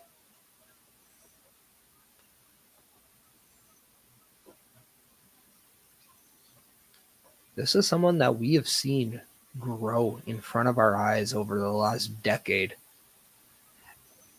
And the one person that we thought was going to be synonymous with his twin brother now is somebody that we cannot even fathom going back to his twin brother in a tag. Right? Yeah. The emotional roller coaster they gave on the build to WrestleMania with that, whether he believed in himself, he doubted himself, he then felt guilty for what Gunther did to his own family and the guilt he put on himself for that, to then finding it in him to not be scared and being able to take a fight to Gunther, only then to reverse the psychology on Gunther on when the stage was the biggest. We saw Jey Uso grow from a underdog to a favorite in WrestleMania.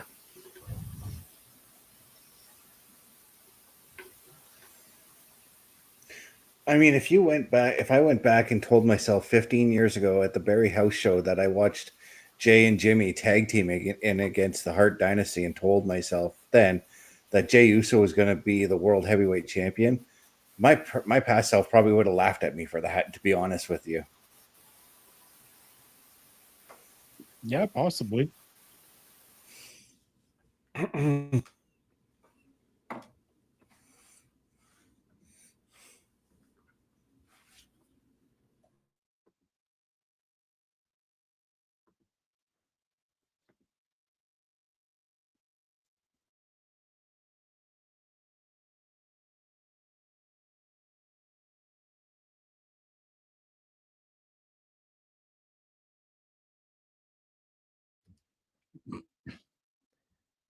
And for those that may not be aware, a slight little change to things here. We now have an official domain name. You can check out our website at turnbucklestudios.org as we continue to get more yeetsing and music playing. And while that goes on, go and check out turnbucklestudios.org.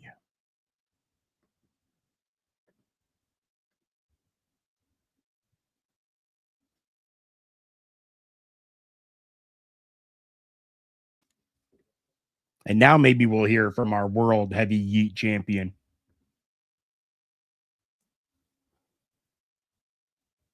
That title's actually growing on me. I think if I had the cash, I'd buy myself one.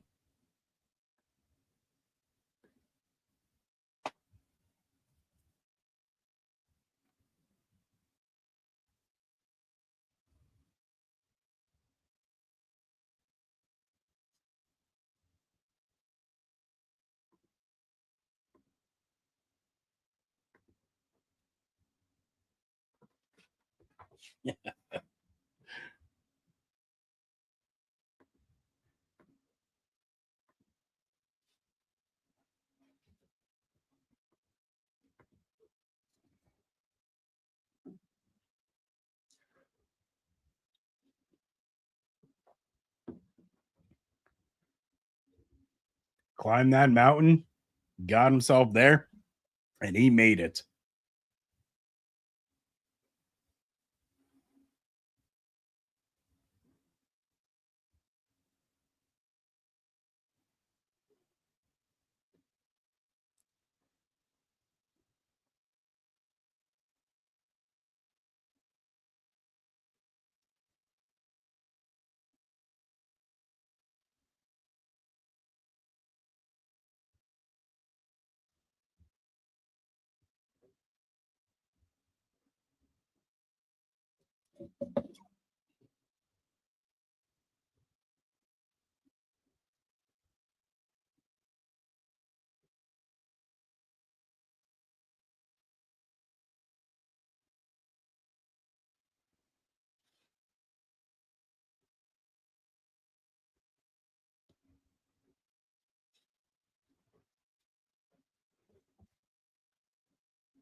Good for him.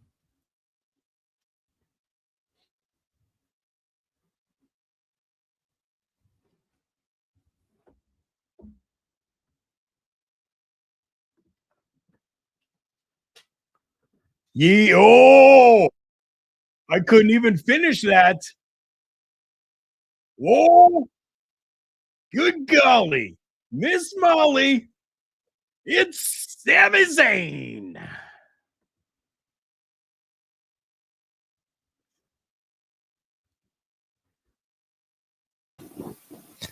That eating may have given Jey Uso a sweet tooth because now out comes gingivitis in the sense of Sami Zayn.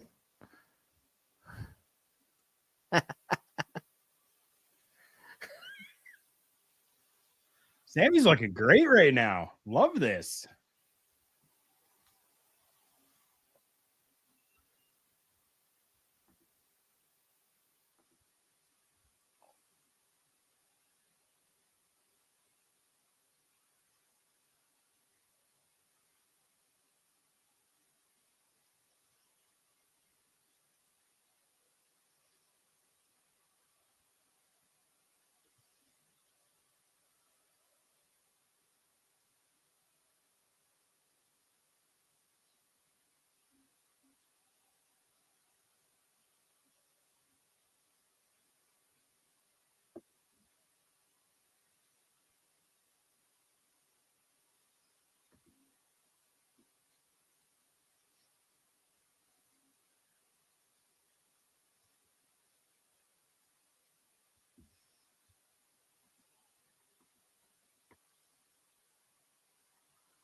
Okay.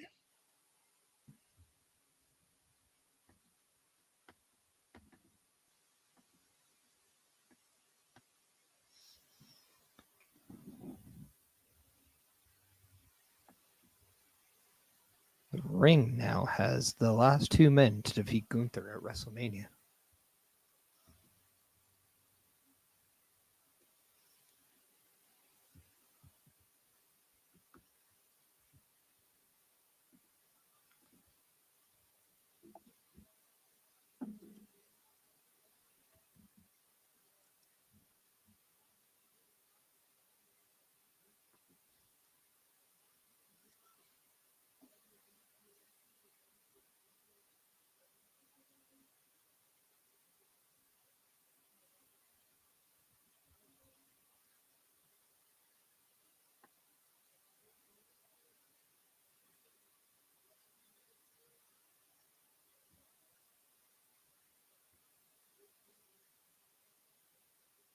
Game day players. Yep.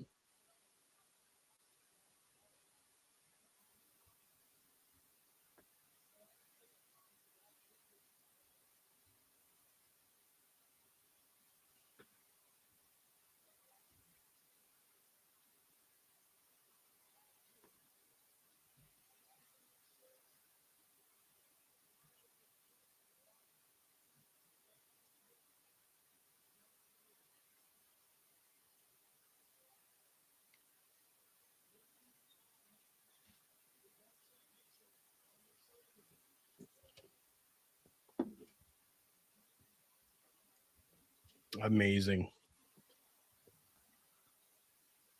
Amazing.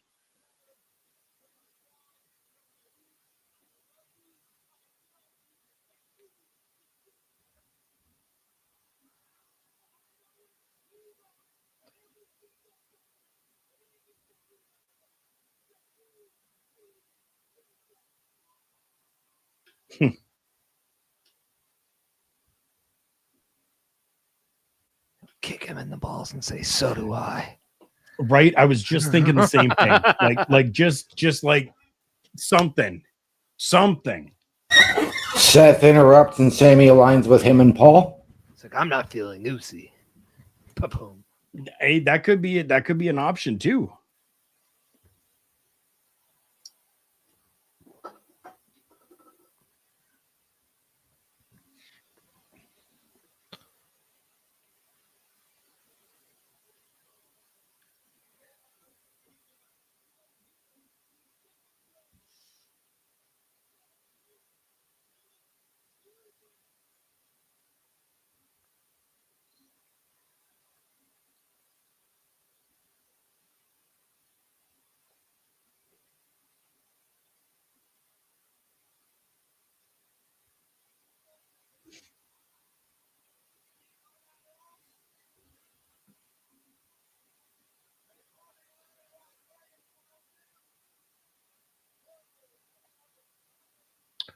I'm surprised.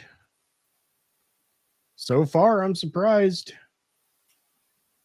Unless something changes in the next, 35 seconds here.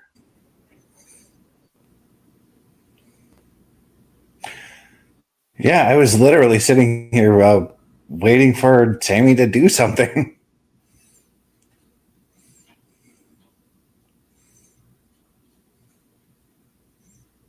Oh, it's only been about 25 seconds. Oh.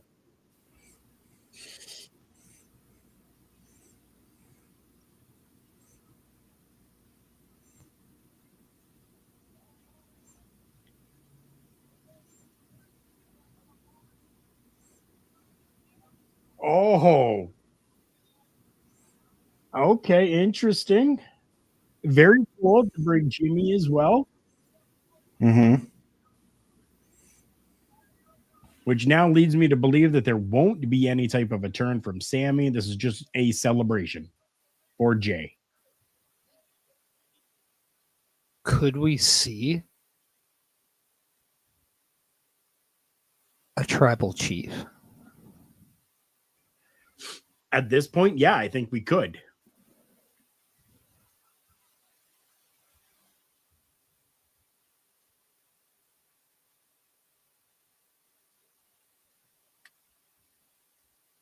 I mean, it would keep relevancy for Roman Reigns.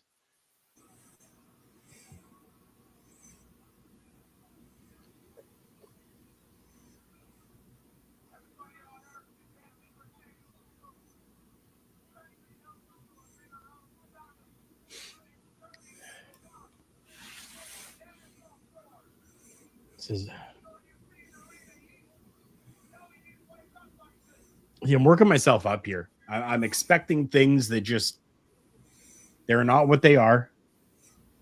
This is just what it is. It's that whole hype that we usually get with the Raw after WrestleMania, right? We always expect the unexpected with this show.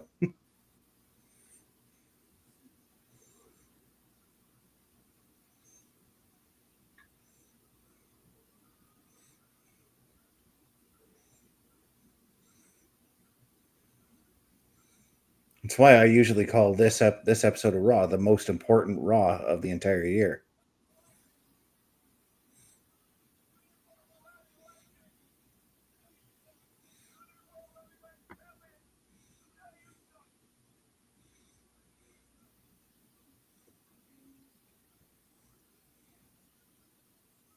Yeah, it is. It's a great time to be a professional wrestling fan, right, Bob? We're seeing some amazing things happen here.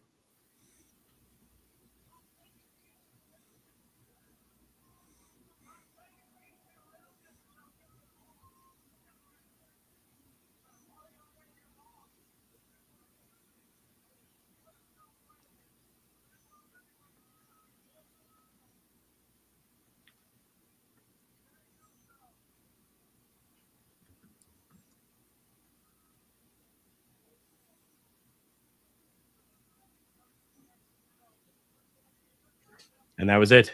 And that was it.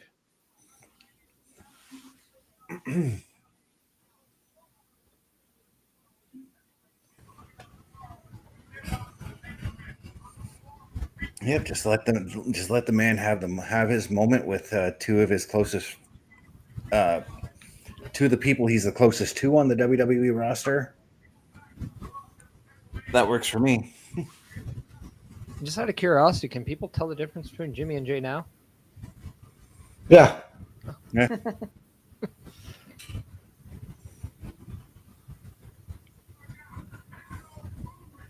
Who? Cody's buddy. Oh.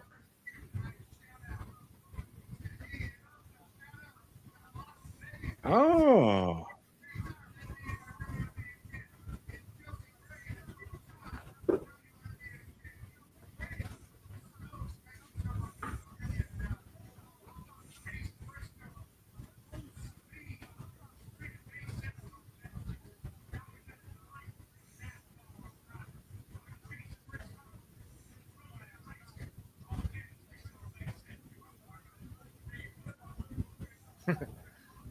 Why does Pat McAfee look like he's still enjoying the activities from yesterday? Right.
I love how he calls her Kathy Kelly. Like, uses the full name, Kathy Kelly.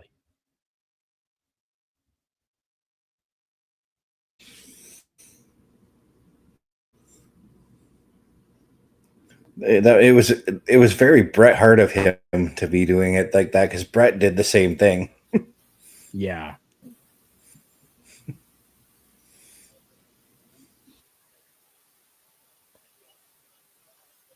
I like how in that T-shirt though, that P1 has changed to an AJ. Mm-hmm. That's really cool. I do like. Oh,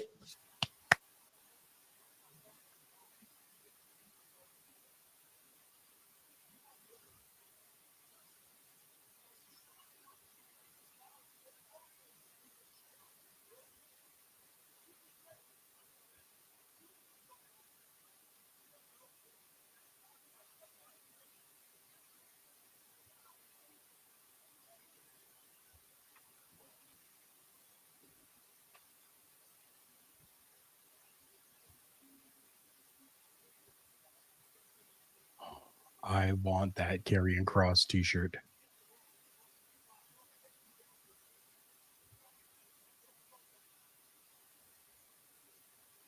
Oh, yes. Oh, I love how we're seeing more of Karrion Kross.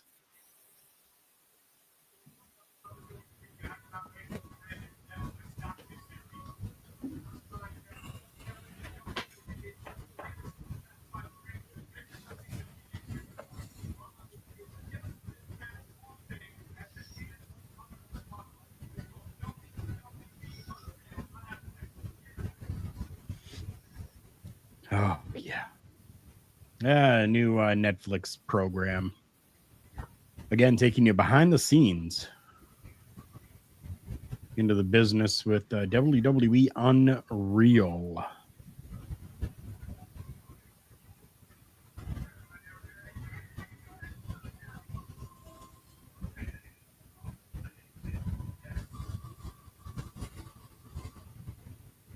It's a very interesting series, I think.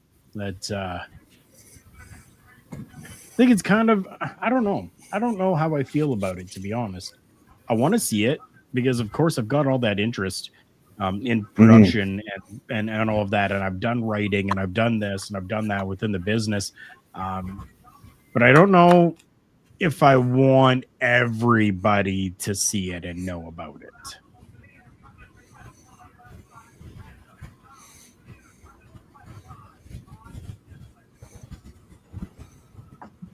Well, I'm sure that with this show, that while they are going to unveil a little bit and give us a peek behind the curtain, they're not going to show us everything. I hope not.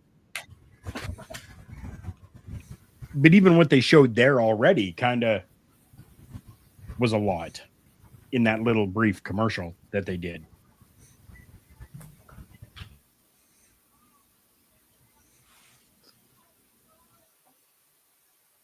I have a feeling they're going to show you enough to make you feel you know the ins and outs, but they're going to give you enough to think you know what they know, only for the product to truly tell you, oh, they're actually way ahead of the game than we are. Yeah.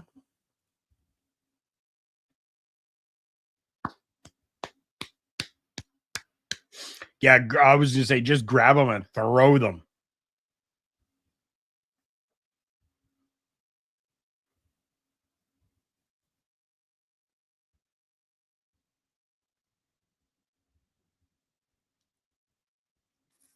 So for those that are in commercial break, we had A-Town Down Under come out and just spew a little bit, welcome Rusev back, and then the War Raiders decided to make their presence known, grab the mic, and just tell the New Day that, hey, we're still alive.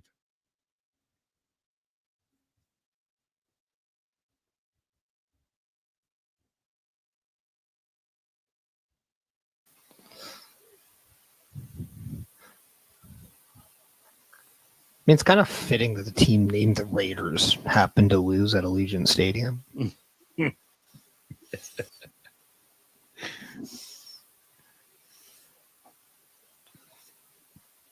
I love the runic on their jackets or on their vests there of their names, but in runic lettering. It's beautiful little touch, I think.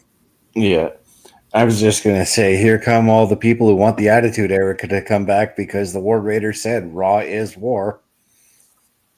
And speaking of war, go ahead, Parrish. Oh, I was going to say, they've been actually saying that catchphrase for a bit now, but yeah. Oh, I know.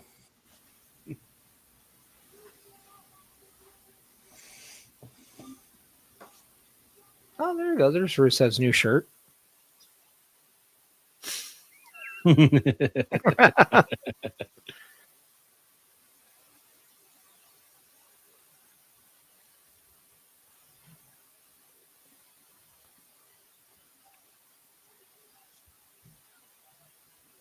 Coming back from break, and yeah, you're seeing Gunta on your screen. Gunta saying that he is still the greatest.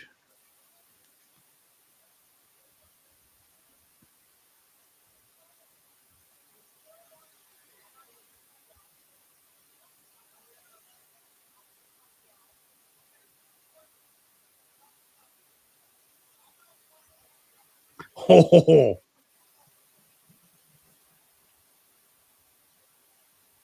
oh.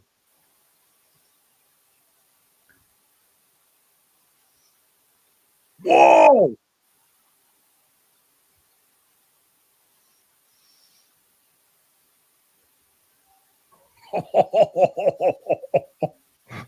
I am liking that.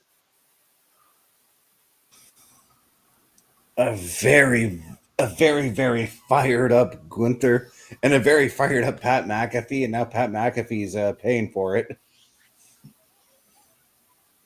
But now McAfee's boy's trying to get into it. Yep.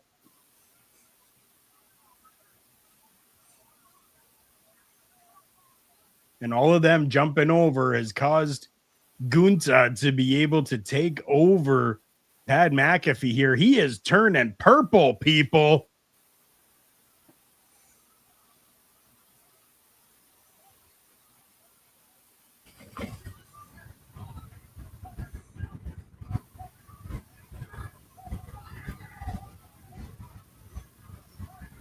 Scrap Daddy doing all he can to try to get Gunta off of him.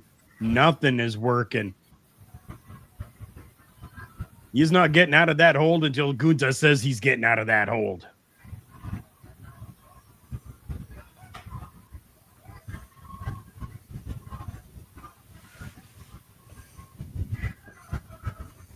Crowd really showing their animosity right now for Gunta.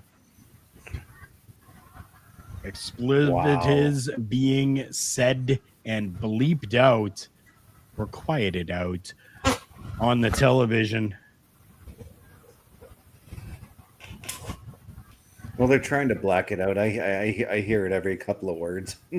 Yeah, me too. Me too. They're trying. They're doing their best.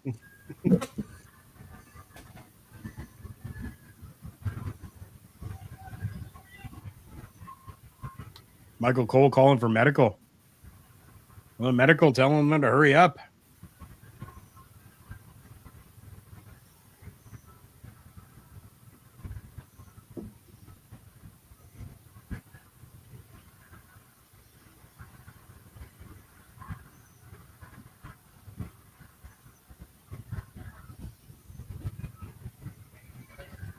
Wow. It's a little bit weird that they're not letting his Pat McAfee's boys coming in and check up on him. Well, I think it's because they want their own medical to be the first ones to do so. Yeah.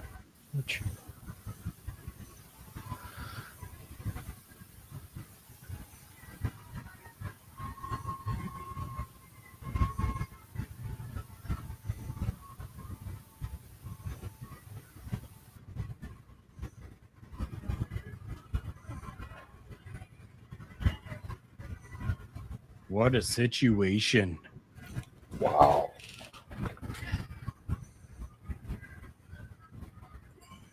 Now I wonder if this is going to lead to McAfee making an in-ring return. I mean, that is a possibility. I would be okay with it. I don't know that I would be okay with it being against Gunther. What I'm wondering too is we typically see Pat McAfee come back, Rumble, come to WrestleMania, and then shortly after WrestleMania, he has his football college priorities. I wonder if this is a way to write Pat McAfee off for a few weeks. Maybe.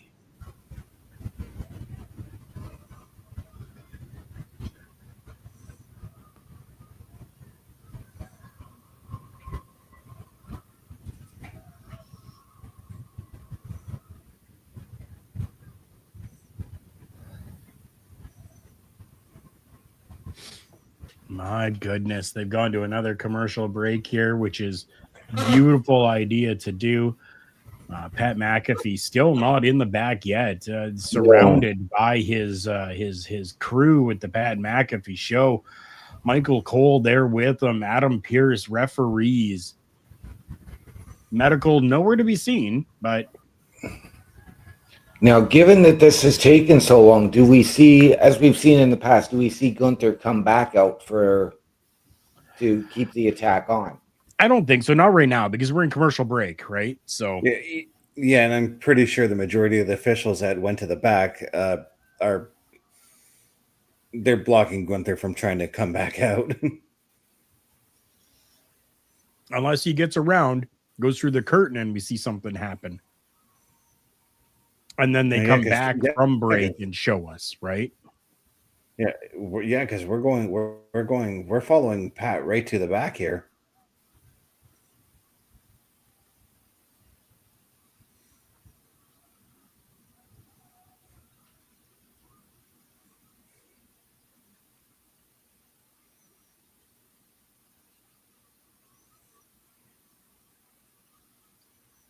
Yeah, very interesting that we're going all the way to the back. We're not fully into the back just yet, but we are making our way back there.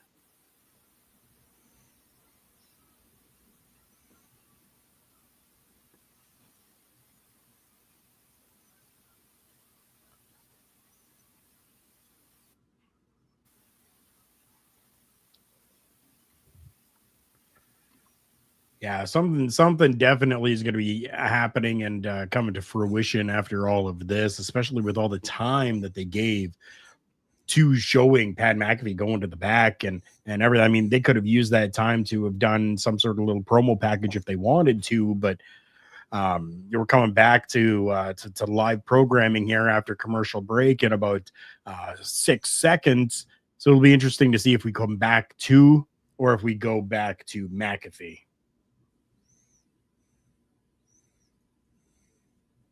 Or we go to a commercial talking about John Cena in Perth.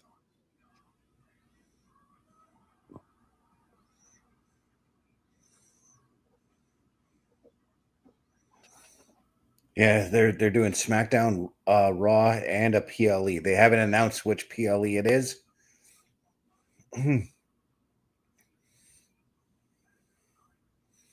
But I've already told people that there more than likely will not be a PLE patrol for that one. No. But I have a very funny feeling that just from this promo, it is going to just be takeover. However, when there's no PLE patrol, that means that there's just a little bit of watch parties going on. That's right. If there's no PLE patrol, Chris Birch will do a watch party. We will have you covered in some way, shape, or form, people. You're going to do a watch party at 5 o'clock in the morning? Goddamn right I am. I have a kid. I'm up at that time anyway. You know what my clock says? Time to go to work. Yeah.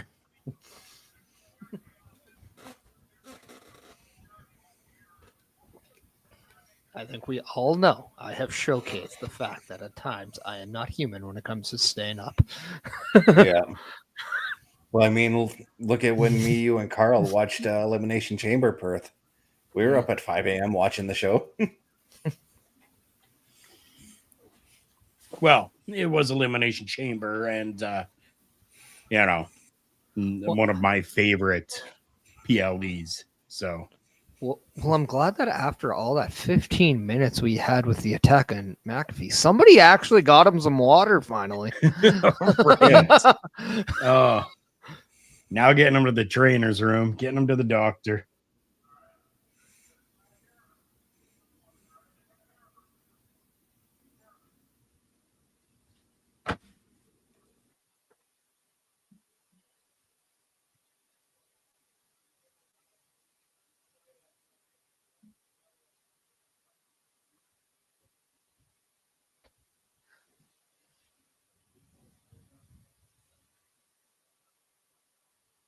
Oh,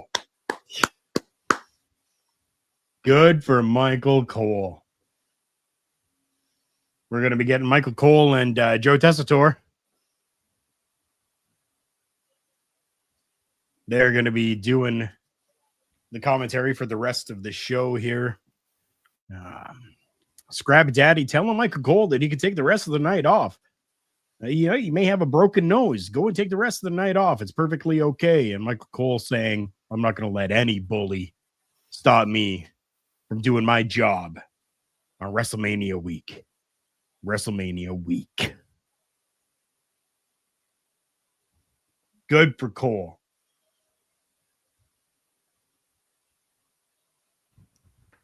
And the Michael Cole chants echoing through the crowd.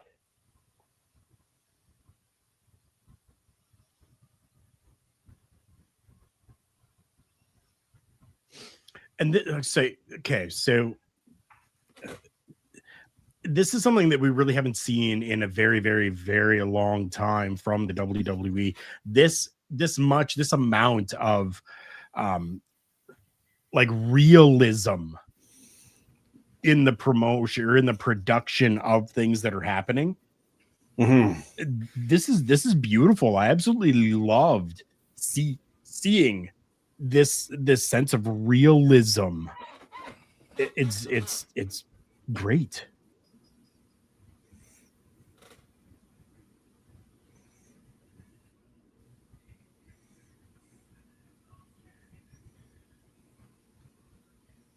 And no, people, your TV set does not fool you. Dominik Mysterio is your Intercontinental Champion as he pinned his fellow Judgment Day member Finn Balor in the Fatal 4-Way match at WrestleMania.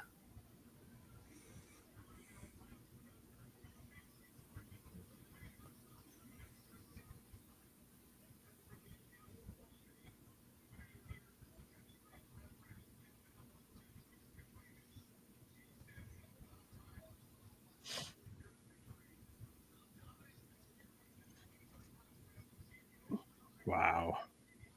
Now we do see Finn and Carlito at ringside. Are we expecting Finn to turn on Dom in this match? Or do we see, like Finn said earlier, what happens in Vegas stays in Vegas, fist bumped him and said, good job? I have a feeling we might see the return of JD McDonough, and Dominik Mysterio could be kicked out of the Judgment Day. That's interesting. Listen to the fans. They want to cheer for Dom. Yeah. Mm-hmm.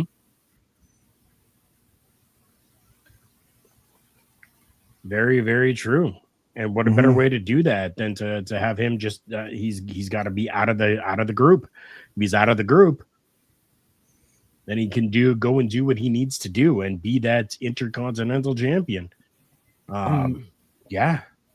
Imagine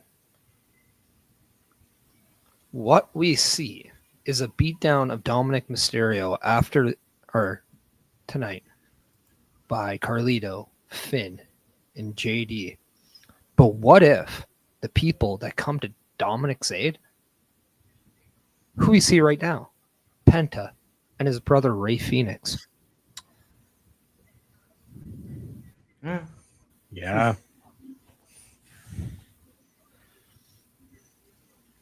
Yeah.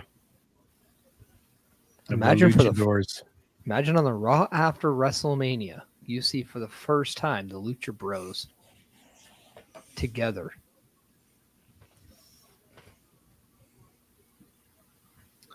That would be very cool.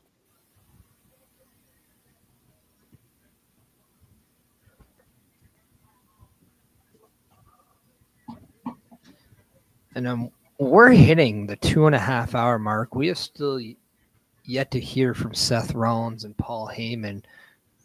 I think we're heading towards that 3 hour mark today. Oh, yeah. Yeah. Which will be a first in a very long time. Since I believe the Netflix debut. Yep. Also, Karl, we have one new follower on Twitch because we are now at 162 of the 170. Ooh. I have not received an email yet. Normally I receive an email when someone new becomes part of our community over on Twitch. So either that last one had yet to be counted, or we do have a new follower. I will have to look at the emails.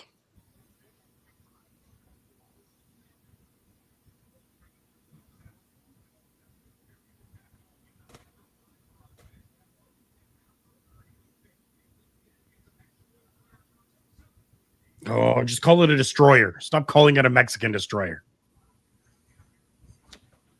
The only time it needs a country in front of it is when Petey Williams is doing it, and it's the Canadian destroyer. Karl, out of curiosity, who was the last person that followed that you were saying at the beginning of the episode? Let me grab it here again for a moment. Was it Can you see the name there? Was it Alfred Engine 12? Speak into your mic. Was it Alfred Engine 12? Yes. All right. Well, Comrade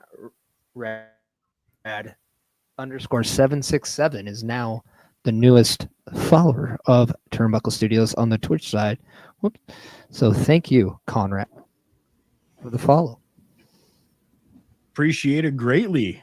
Thank you so much. If you like what we're doing here, share it out with your friends as well. Let them know that there is some great, amazing professional wrestling programming as well as gaming programming that shows up here on Twitch with Turnbuckle Studios. And if you're looking for all of the shows that are available from Turnbuckle Studios, make sure you check out our website at turnbucklestudios.org.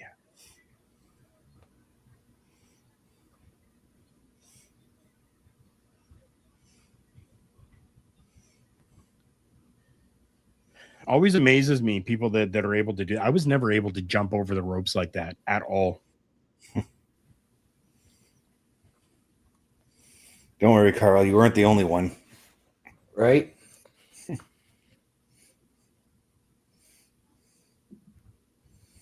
And we got 3 likes on YouTube, says Bobby. Bobby being one of those. We really appreciate all of those numbers as well. Those numbers during the PLE patrols were absolutely fantastic.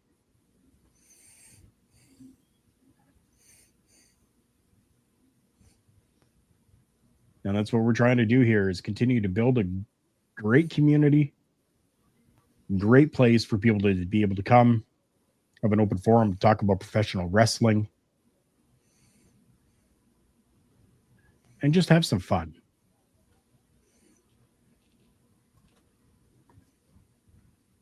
But we're not just professional wrestling. You've got the open mic nights with the Boar's Nest. You have got the Chris Parrish podcast, where, yes, there's even been some inclusion of different sports in those shows. And we do gaming as well. There's been some Red Dead Redemption that's gone through. There has been some... We just did Hogwarts what is Legacy that? last week. Oh, yep. There was some Teenage Mutant Ninja Turtle actions that were happening at some point as well on some of the gaming. That was really cool to be able to watch. Yeah. You're referring to the episode where we played all the classic Turtle games. Yes. Yes. And occasionally you get a My Rise, and no, that's not OMD when he fully commits to a locker room visit. That is a Jessica Wilde story. But we also have locker room breakdowns. We also have some good old PlayStation showcasing. And can't forget about the staple that is Turnbuckle Talk every Tuesday at 8:05 Eastern Time. There's so many different things that are available with us from Turnbuckle Studios. And we even have our own merch, as it's been alluded to a couple of times with OMD's Locker Room Visit. Well, yeah, there is even a Locker Room Visit t-shirt and other merch that you can find out there as well at karlkarufel.redbubble.com. That is KARLKARUFEL.redbubble.com. You can go and find yourself a t-shirt or any other type of merchandise that you want from a number of the different shows within Turnbuckle Studios. As we come back from commercial break to Penta leading the charge here against Dominik in this Intercontinental Championship matchup. And for those of you that may want it, coming soon, we will be showcasing our Aldo Montoya for HOF merchandise as well. We will be releasing some Aldo Montoya for Hall of Fame merchandise for each and every one of you. You want to talk masked superstars that are amazing, you got to include Aldo Montoya.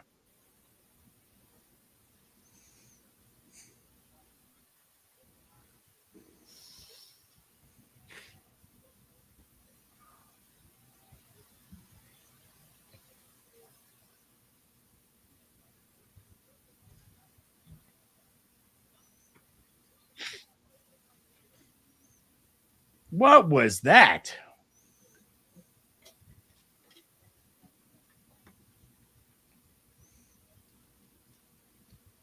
Wrestling move.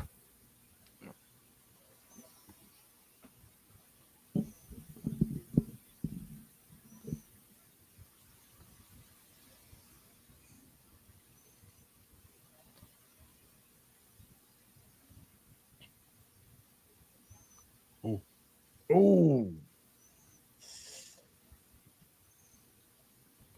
Wow.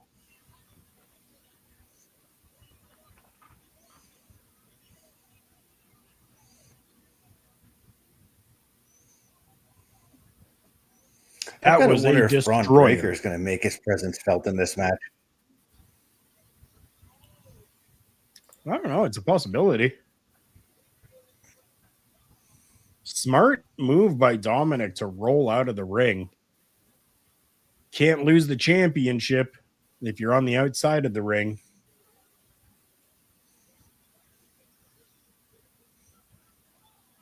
Oh.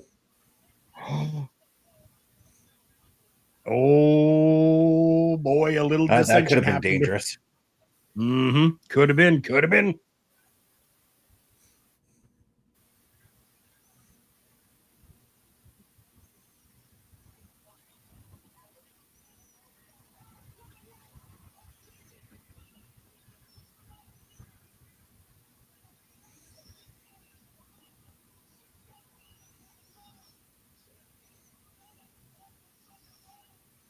Oh, you big old frog splash.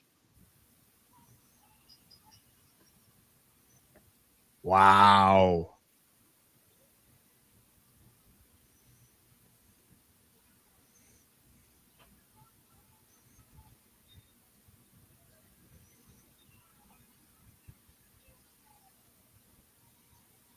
Welcome back, JD.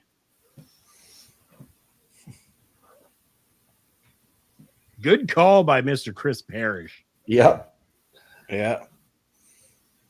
I'll just dial it up. 619 on my telephone right now.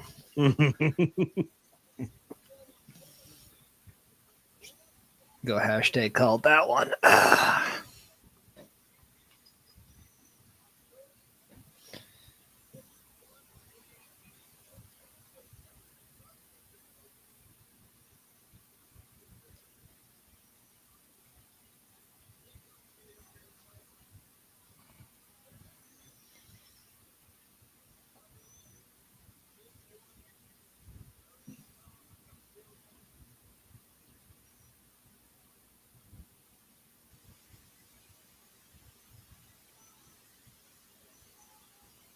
Still got a little bit of that uncertainty from Finn there. Yeah. Well, I think what you're seeing from Finn is maybe hesitation because he's not aware of what's going on. And maybe there's been a lot of calls that he has no idea of. Yes. And there could be a little bit of jealousy because he's not the one making those calls. As he normally has been in the past. Yeah.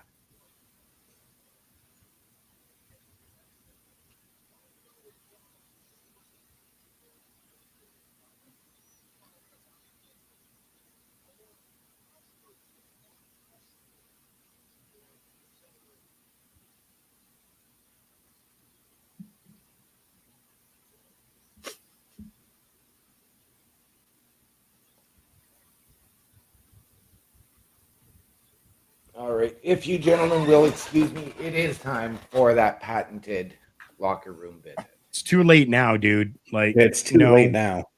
We've already gone through it all. Yes, but we need the new added ad read, Carl.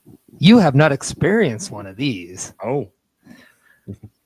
Because if you don't mind and put that Karl Karufel Redbubble graphic back up as I put back the locker room visit. This episode of the locker room visit is sponsored by the potty trained OMD himself. That's right. It only took him 40 years, but he finally learned to go number 2. Now, we always know that the night after WrestleManias have big returns and big surprises, so we have no idea what state that number 2 is. It could be a solid, it could be a liquid, it might just be gas, but this toot shall pass. Because if you go to karlkarufel.redbubble.com, you don't want to pass through all the selections. You want to take your time, just like OMD is taking his time in that potty train facility known as the locker room visit. So when you get to the checkout stage at karlkarufel.redbubble.com, you can be clean and clear, just like OMD, after he falls right in and makes that splash when he goes karlkarufel.redbubble.com.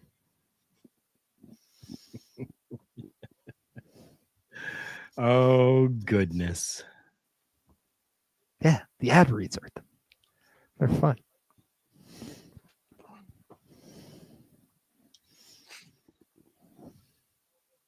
And I do gotta say, don't get your panties all in a bunch. Okay? If it was good enough for the commentators on the night of WrestleMania to be talking about dude wipes and what happens when you use dude wipes, then this was just the same. No cancellations. No nothing.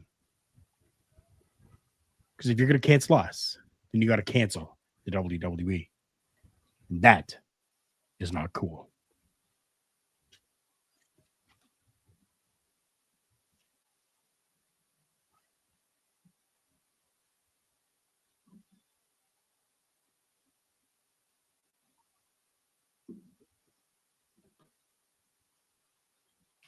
The only thing people should cancel is their subscriptions. to podcasts that they don't like and subscribe to Turnbuckle Studio. Cancel the suck and turn up the fun and subscribe to Turnbuckle Studios today. Whoop, whoop. It's 2 days in a row I've made a FUBAR reference. I do not know why I do that. Yeah.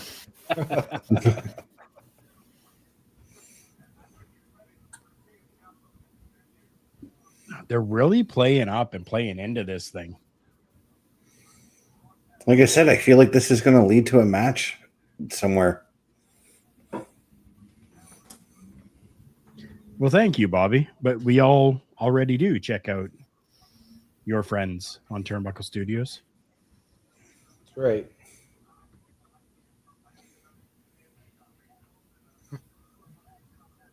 And don't forget, Bobby, we got that new website that is available as well. You can check out what each and every show is right there. You can click on our pictures there as well when you take a look at the Meet the Team, and it'll take you to each one of their areas on the interwebs. And then clicking on each show will take you right to the latest episode, or as latest as I have been able to get on to upload.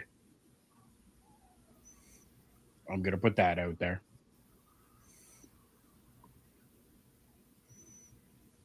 And that website is simply turnbucklestudios.org, because we are a premier organization. We are turnbucklestudios.org.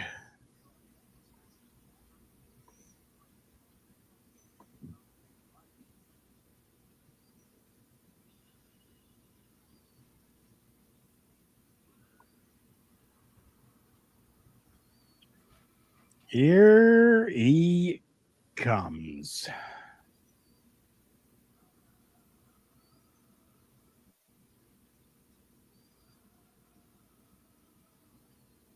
Black and yellow, black and yellow.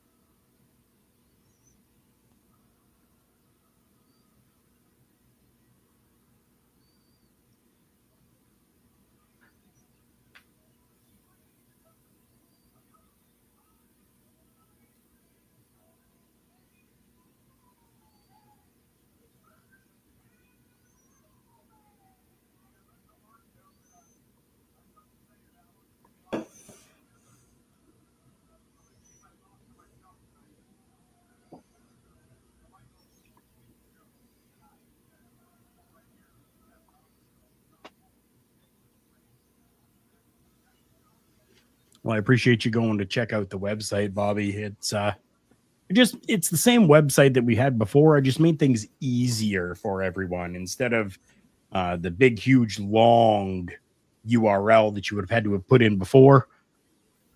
I just made a purchase for a domain name and was able to shorten everything up and make it a little bit more professional because, yes, believe it or not, we are professionals here.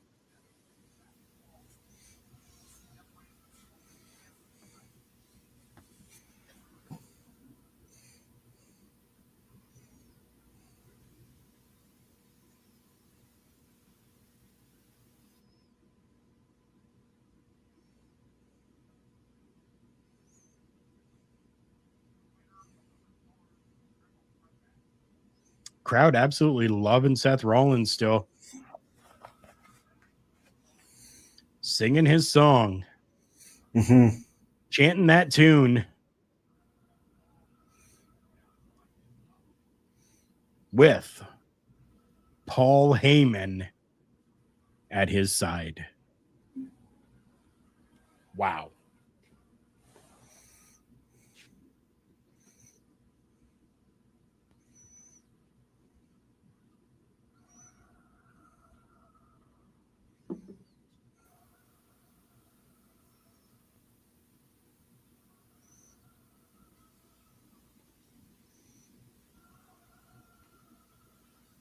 Music stopped playing, but I'm still hearing it. This crowd is just continuing it and continuing it and continuing it. Starting to feel like the crowd from the Monday Night Raw after WrestleMania 29 with all the singing they did. Except, well, they all sung Fandango's theme the entire night. Right. Yep.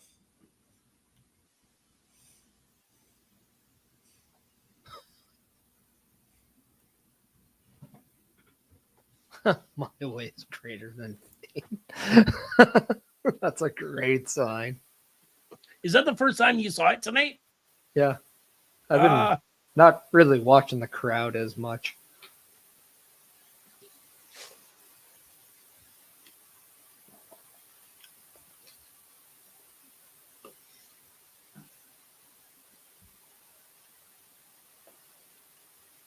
Yeah, I was gonna say, what's going on here? Like he's not even looking hard cam right now. But that plays into how things went down at WrestleMania as well. Understood. I got it.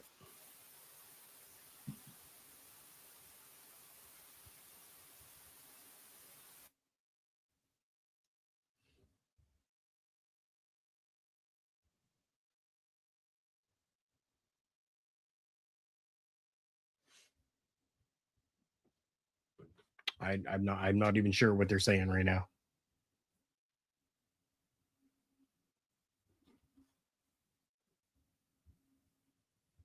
Oh, I got it now.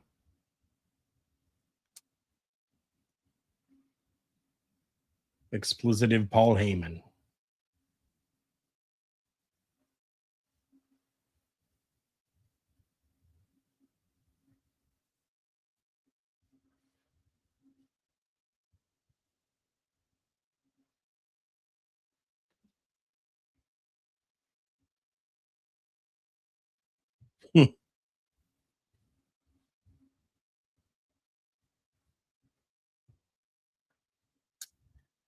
Jeez.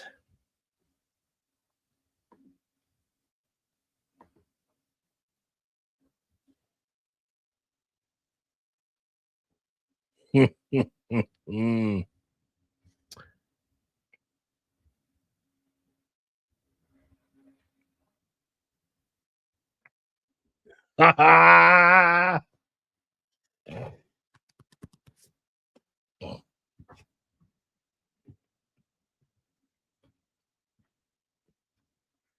Oh, and he's rapping. He's taping up that hand. He's getting ready.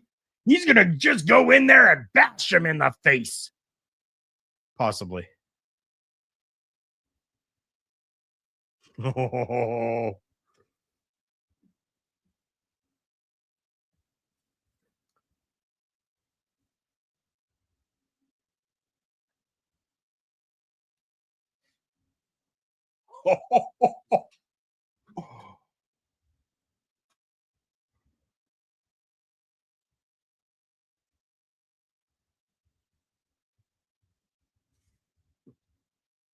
No, I thought Heyman was kind of trying to sneak over there.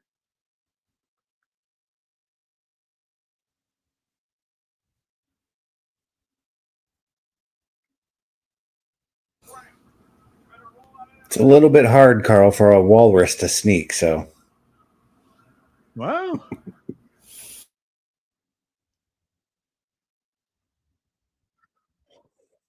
Oh.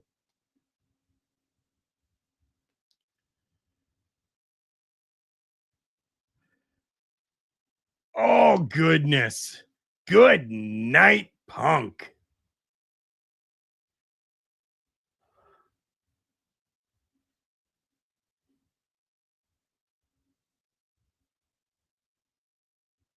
Wow.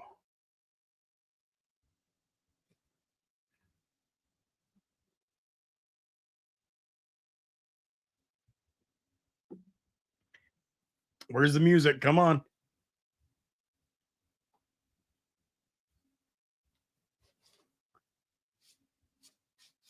What? What? No.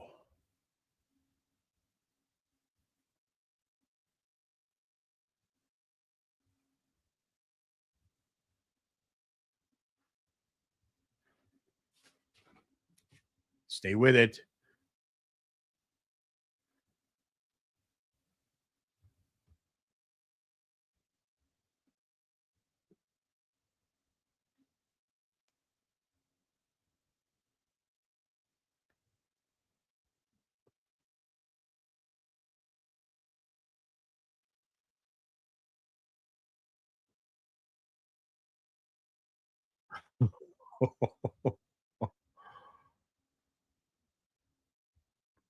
Oh.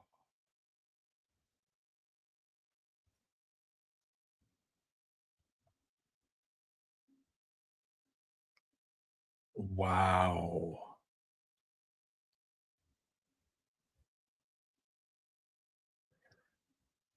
Oh, are we? Let's keep with it. Keep with it, please. They already showed like the the closing credits.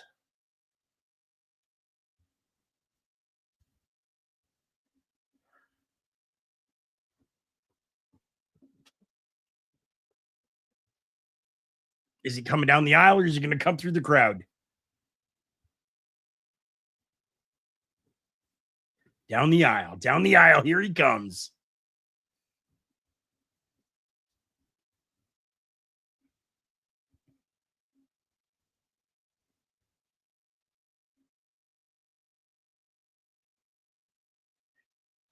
Thinking about it, like how amazing is Paul Heyman? Oh,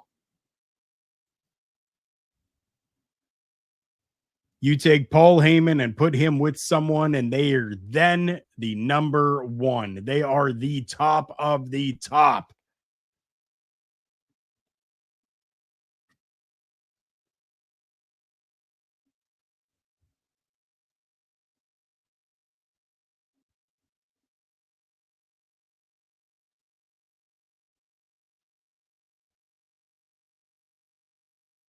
No way. No, he's not going to do this.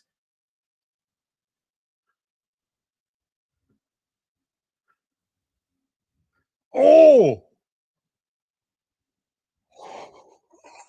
Oh!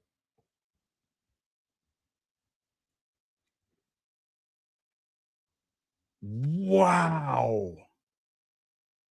Add in player 4, Braun Breaker. What is Braun Breaker a Paul Heyman guy now too? Holy moly!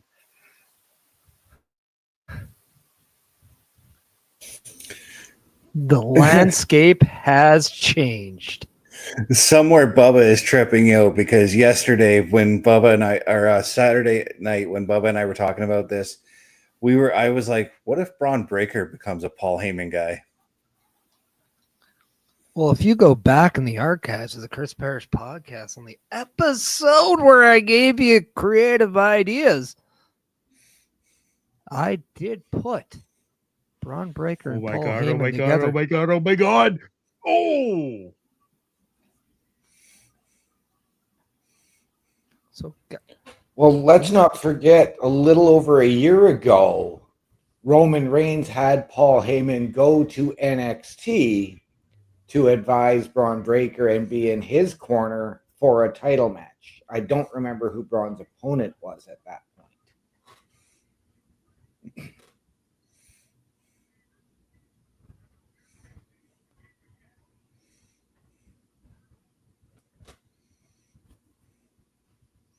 But this looks like this is the tag team match that we figured this was all going to build to.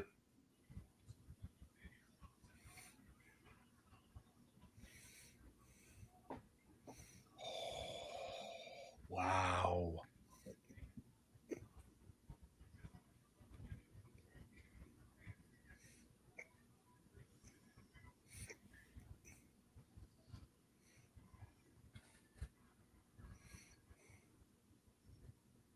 And again, I show my admiration and my praise for Paul Heyman as they show him on the screen right freaking now. You align with Paul Heyman, you are it.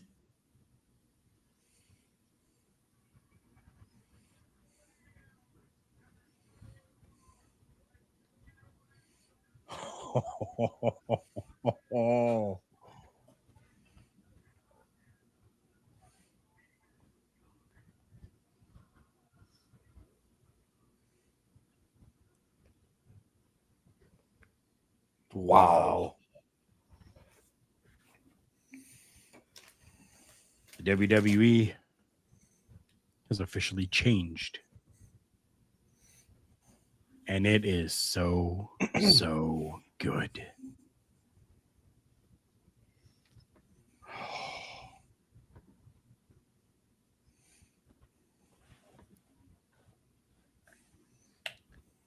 I'm at a loss for words. I don't even know right now. Right? Like, it's surreal. I'm But it's not a bad thing. No. And here's the thing: this post WrestleMania week is just starting. Yeah. Well, the new season of WWE, the season that concludes at WrestleMania 42, has officially began. And now we know Braun Breaker and Seth Rollins are official Paul Heyman guys. The question I ask, is that it? Are there more? There's got to be. I was going to say, is this going to be a new dangerous alliance? That is just a tip of the iceberg. But by creating new alliances with Paul Heyman, what alliances are we going to see come together to take them down? Yes. The landscape in WWE has now changed. But to what degree? Yeah. We know, we've heard the reports that they're broken up. Do we see now the bloodline reunite with Roman, Jimmy, Jay, and Sammy to take out this new Heyman crew? The Heyman hustle. Yeah. And to go along with what you're saying there, Parrish, right? Like, we're going to see more. I'm sure of it. We're going to see more Paul Heyman alliances happening in the near future. Throwback is saying Heyman has a reach all the way down to NXT. That could be where we get some call-ups coming into play here. And yeah, we're going to have new factions, new alliances that are going to come into play for, I mean, we've already got, right, like Judgment Day. Judgment Day is doing a whole bunch of different things, though. Yeah. Right. So we're going to need something else. We're going to need another one. Could this be where we see a reunion of Imperium and you add in New Catch Republic and a potential returning Dragunov? And I hate to say this again, OMD, but Imperium's not getting back together.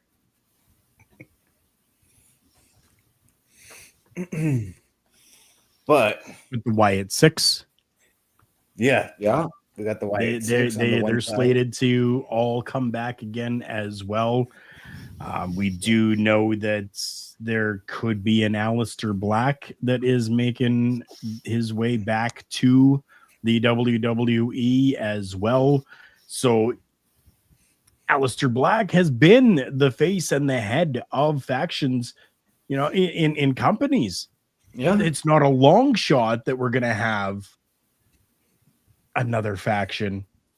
Do we get our first Heyman girl in a Becky Lynch, as we speculated earlier? The possibilities are freaking endless right now. Could be Becky Lynch, but if you're looking, say, more towards what Braun Breaker represents, and that is the next generation, the next era of WWE. Maybe they go one step further. Maybe they pick a Sol Ruka. Maybe they pick a Stephanie Vakir. Who knows? All we know is we now know nothing. Right. Because just when we think we know the answers, Paul Heyman changes the questions. And whether or not we have a ready controller, Triple H says this is his game because he is that damn good.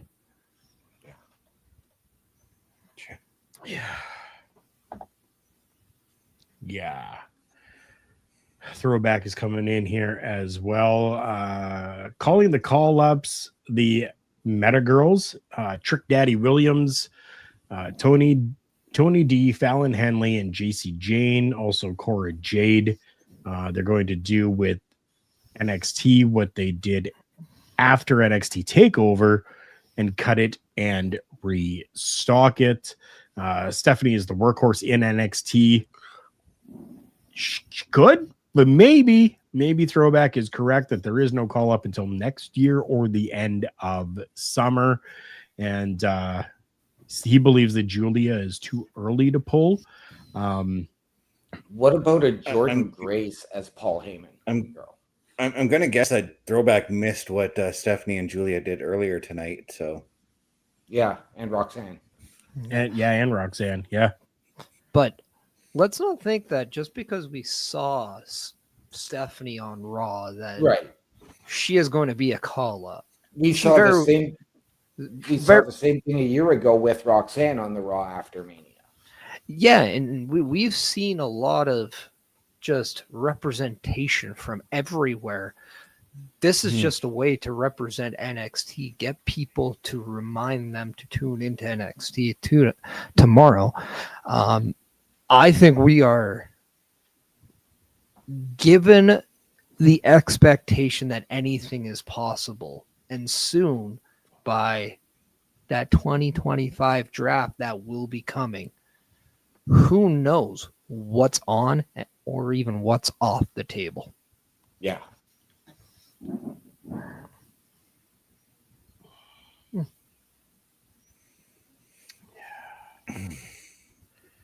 Well, I can tell you that, yes, the landscape has definitely changed. Absolutely wild what is going on with the WWE right now. And I am very, very happy about it. And happy for those that have become members of our team over on Twitch, on YouTube, and followed us on Facebook. All of you are absolutely amazing. We appreciate each and every one of you.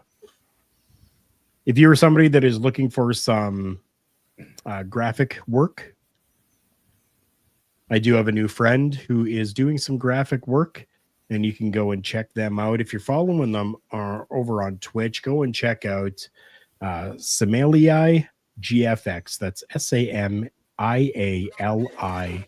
GFX over on Twitch. Go give them a follow. They're doing some pretty cool stuff over there and do some really, really good work when it comes to graphic design. We're set with all of ours.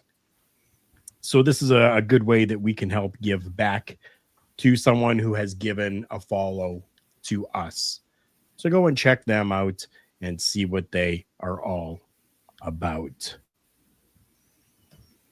I'm just, again, guys, I'm just blown away by everything that happened here tonight on this episode. Yeah, absolutely wild.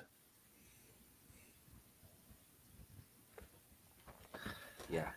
I think for the first time in 3 years, I think WWE restored the magic that is the night after WrestleMania.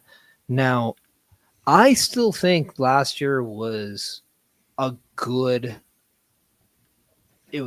one, because we did get Brock Lesnar turning on Cody Rhodes, and that was very unexpected. Or just, sorry, a couple of years ago. But like, I think what we saw is a new wave of an aura. Yeah. And we got a company that knows that building for that future, and the future can actually mesh with your present, and you're combining that to make the entire product better. Yes, we got some returns. We got a re-debut, I guess, if you want to call that, with Rusev. Yeah. We got the new blood. We got some old blood coming back. But what we do have is new vessels pumping the blood that's going to feed into the hearts of every WWE fan for the foreseeable future. I'm very excited to see what not only NXT tomorrow does, but what SmackDown does on Friday. It's going to be an absolute whirlwind. Definitely will be. Throwback. Shoot me a message about your comment there about the article. And PAX, please shoot me a message. Let me know all about that. I would love to take a look and see that. And before we head out, Throwback, I just want to answer the question that you have here. That night one of WrestleMania, the main event was good. Day two of WrestleMania was good. I was very happy for professional wrestling to be happening. Outcomes for things, of course, I'm gonna have my own disdain for things that happened, but each and every one of those performers went out there, gave everything that they could on the biggest stage of them all. While the main event on day two maybe seemed a little lackluster for some people, I think the story that needed to be told was told and given to us in a way that has us talking and will continue to have us talking for a little while. To answer your question, Pat, I'm with you. I found there was like 3 matches that really stood out on night one. The rest of the show for me was mid. Night 2 was fantastic, minus the main event, which I found hokey.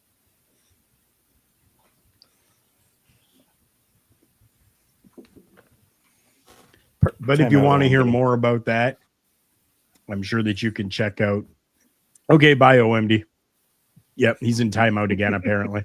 You know what? I'm going to bring Brad back in because I love the fact that people have different opinions on this, and I think it's okay because it just showcases that everyone has different ways to enjoy the product, but they're enjoying the product nonetheless. And that is the fun thing that we get to do every week, and that is discuss and debate what we like, what we don't like, but do it in a very fun forum.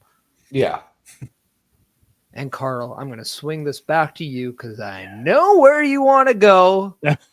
So if we can put a pause on the shenanigans, Karl, take us away.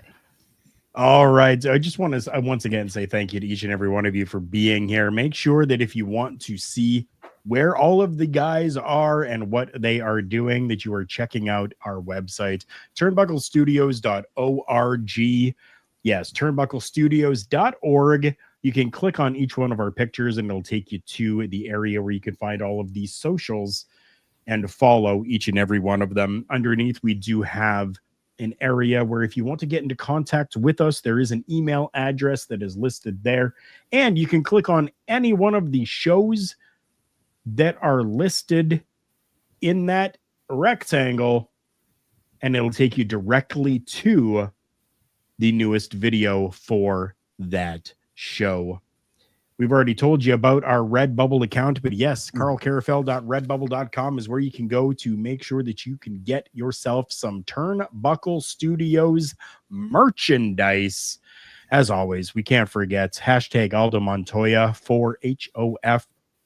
We need to get Aldo Montoya into the WWE Hall of Fame. I can see it happening. I can see it coming, and it definitely needs to. For Chris Parrish, for Chris Best, for OMD, and for myself, Karl Karufel, thank you. Take care. Be safe. Be well. And we will see you all again real soon. Turnbuckle Studios and the Turnbuckle Affiliation Program bring you the week of streams. All times are in Eastern Time. Monday nights you get the Locker Room Breakdown at 7 p.m., followed by the Raw Patrol at 8 p.m. Tuesday brings you the flagship show, Turnbuckle Talk, at 8:05 p.m. Wednesday we play games with the PlayStation Showcase at 8 p.m. Thursday we got total non-stop action with Brace for Impact at 8 p.m. Friday we game again with Unleashed, the Jessica Wilde story at 7 p.m. Following the game, join us for the SmackDown Security Detail at 8 p.m. The weekend brings you Saturday Night Gaming at 8 p.m. On Sunday be sure to catch the Chris Parrish podcast at 12:15 p.m. followed by the Boar's Nest at 8 p.m. Be part of the shows and join the chat every day.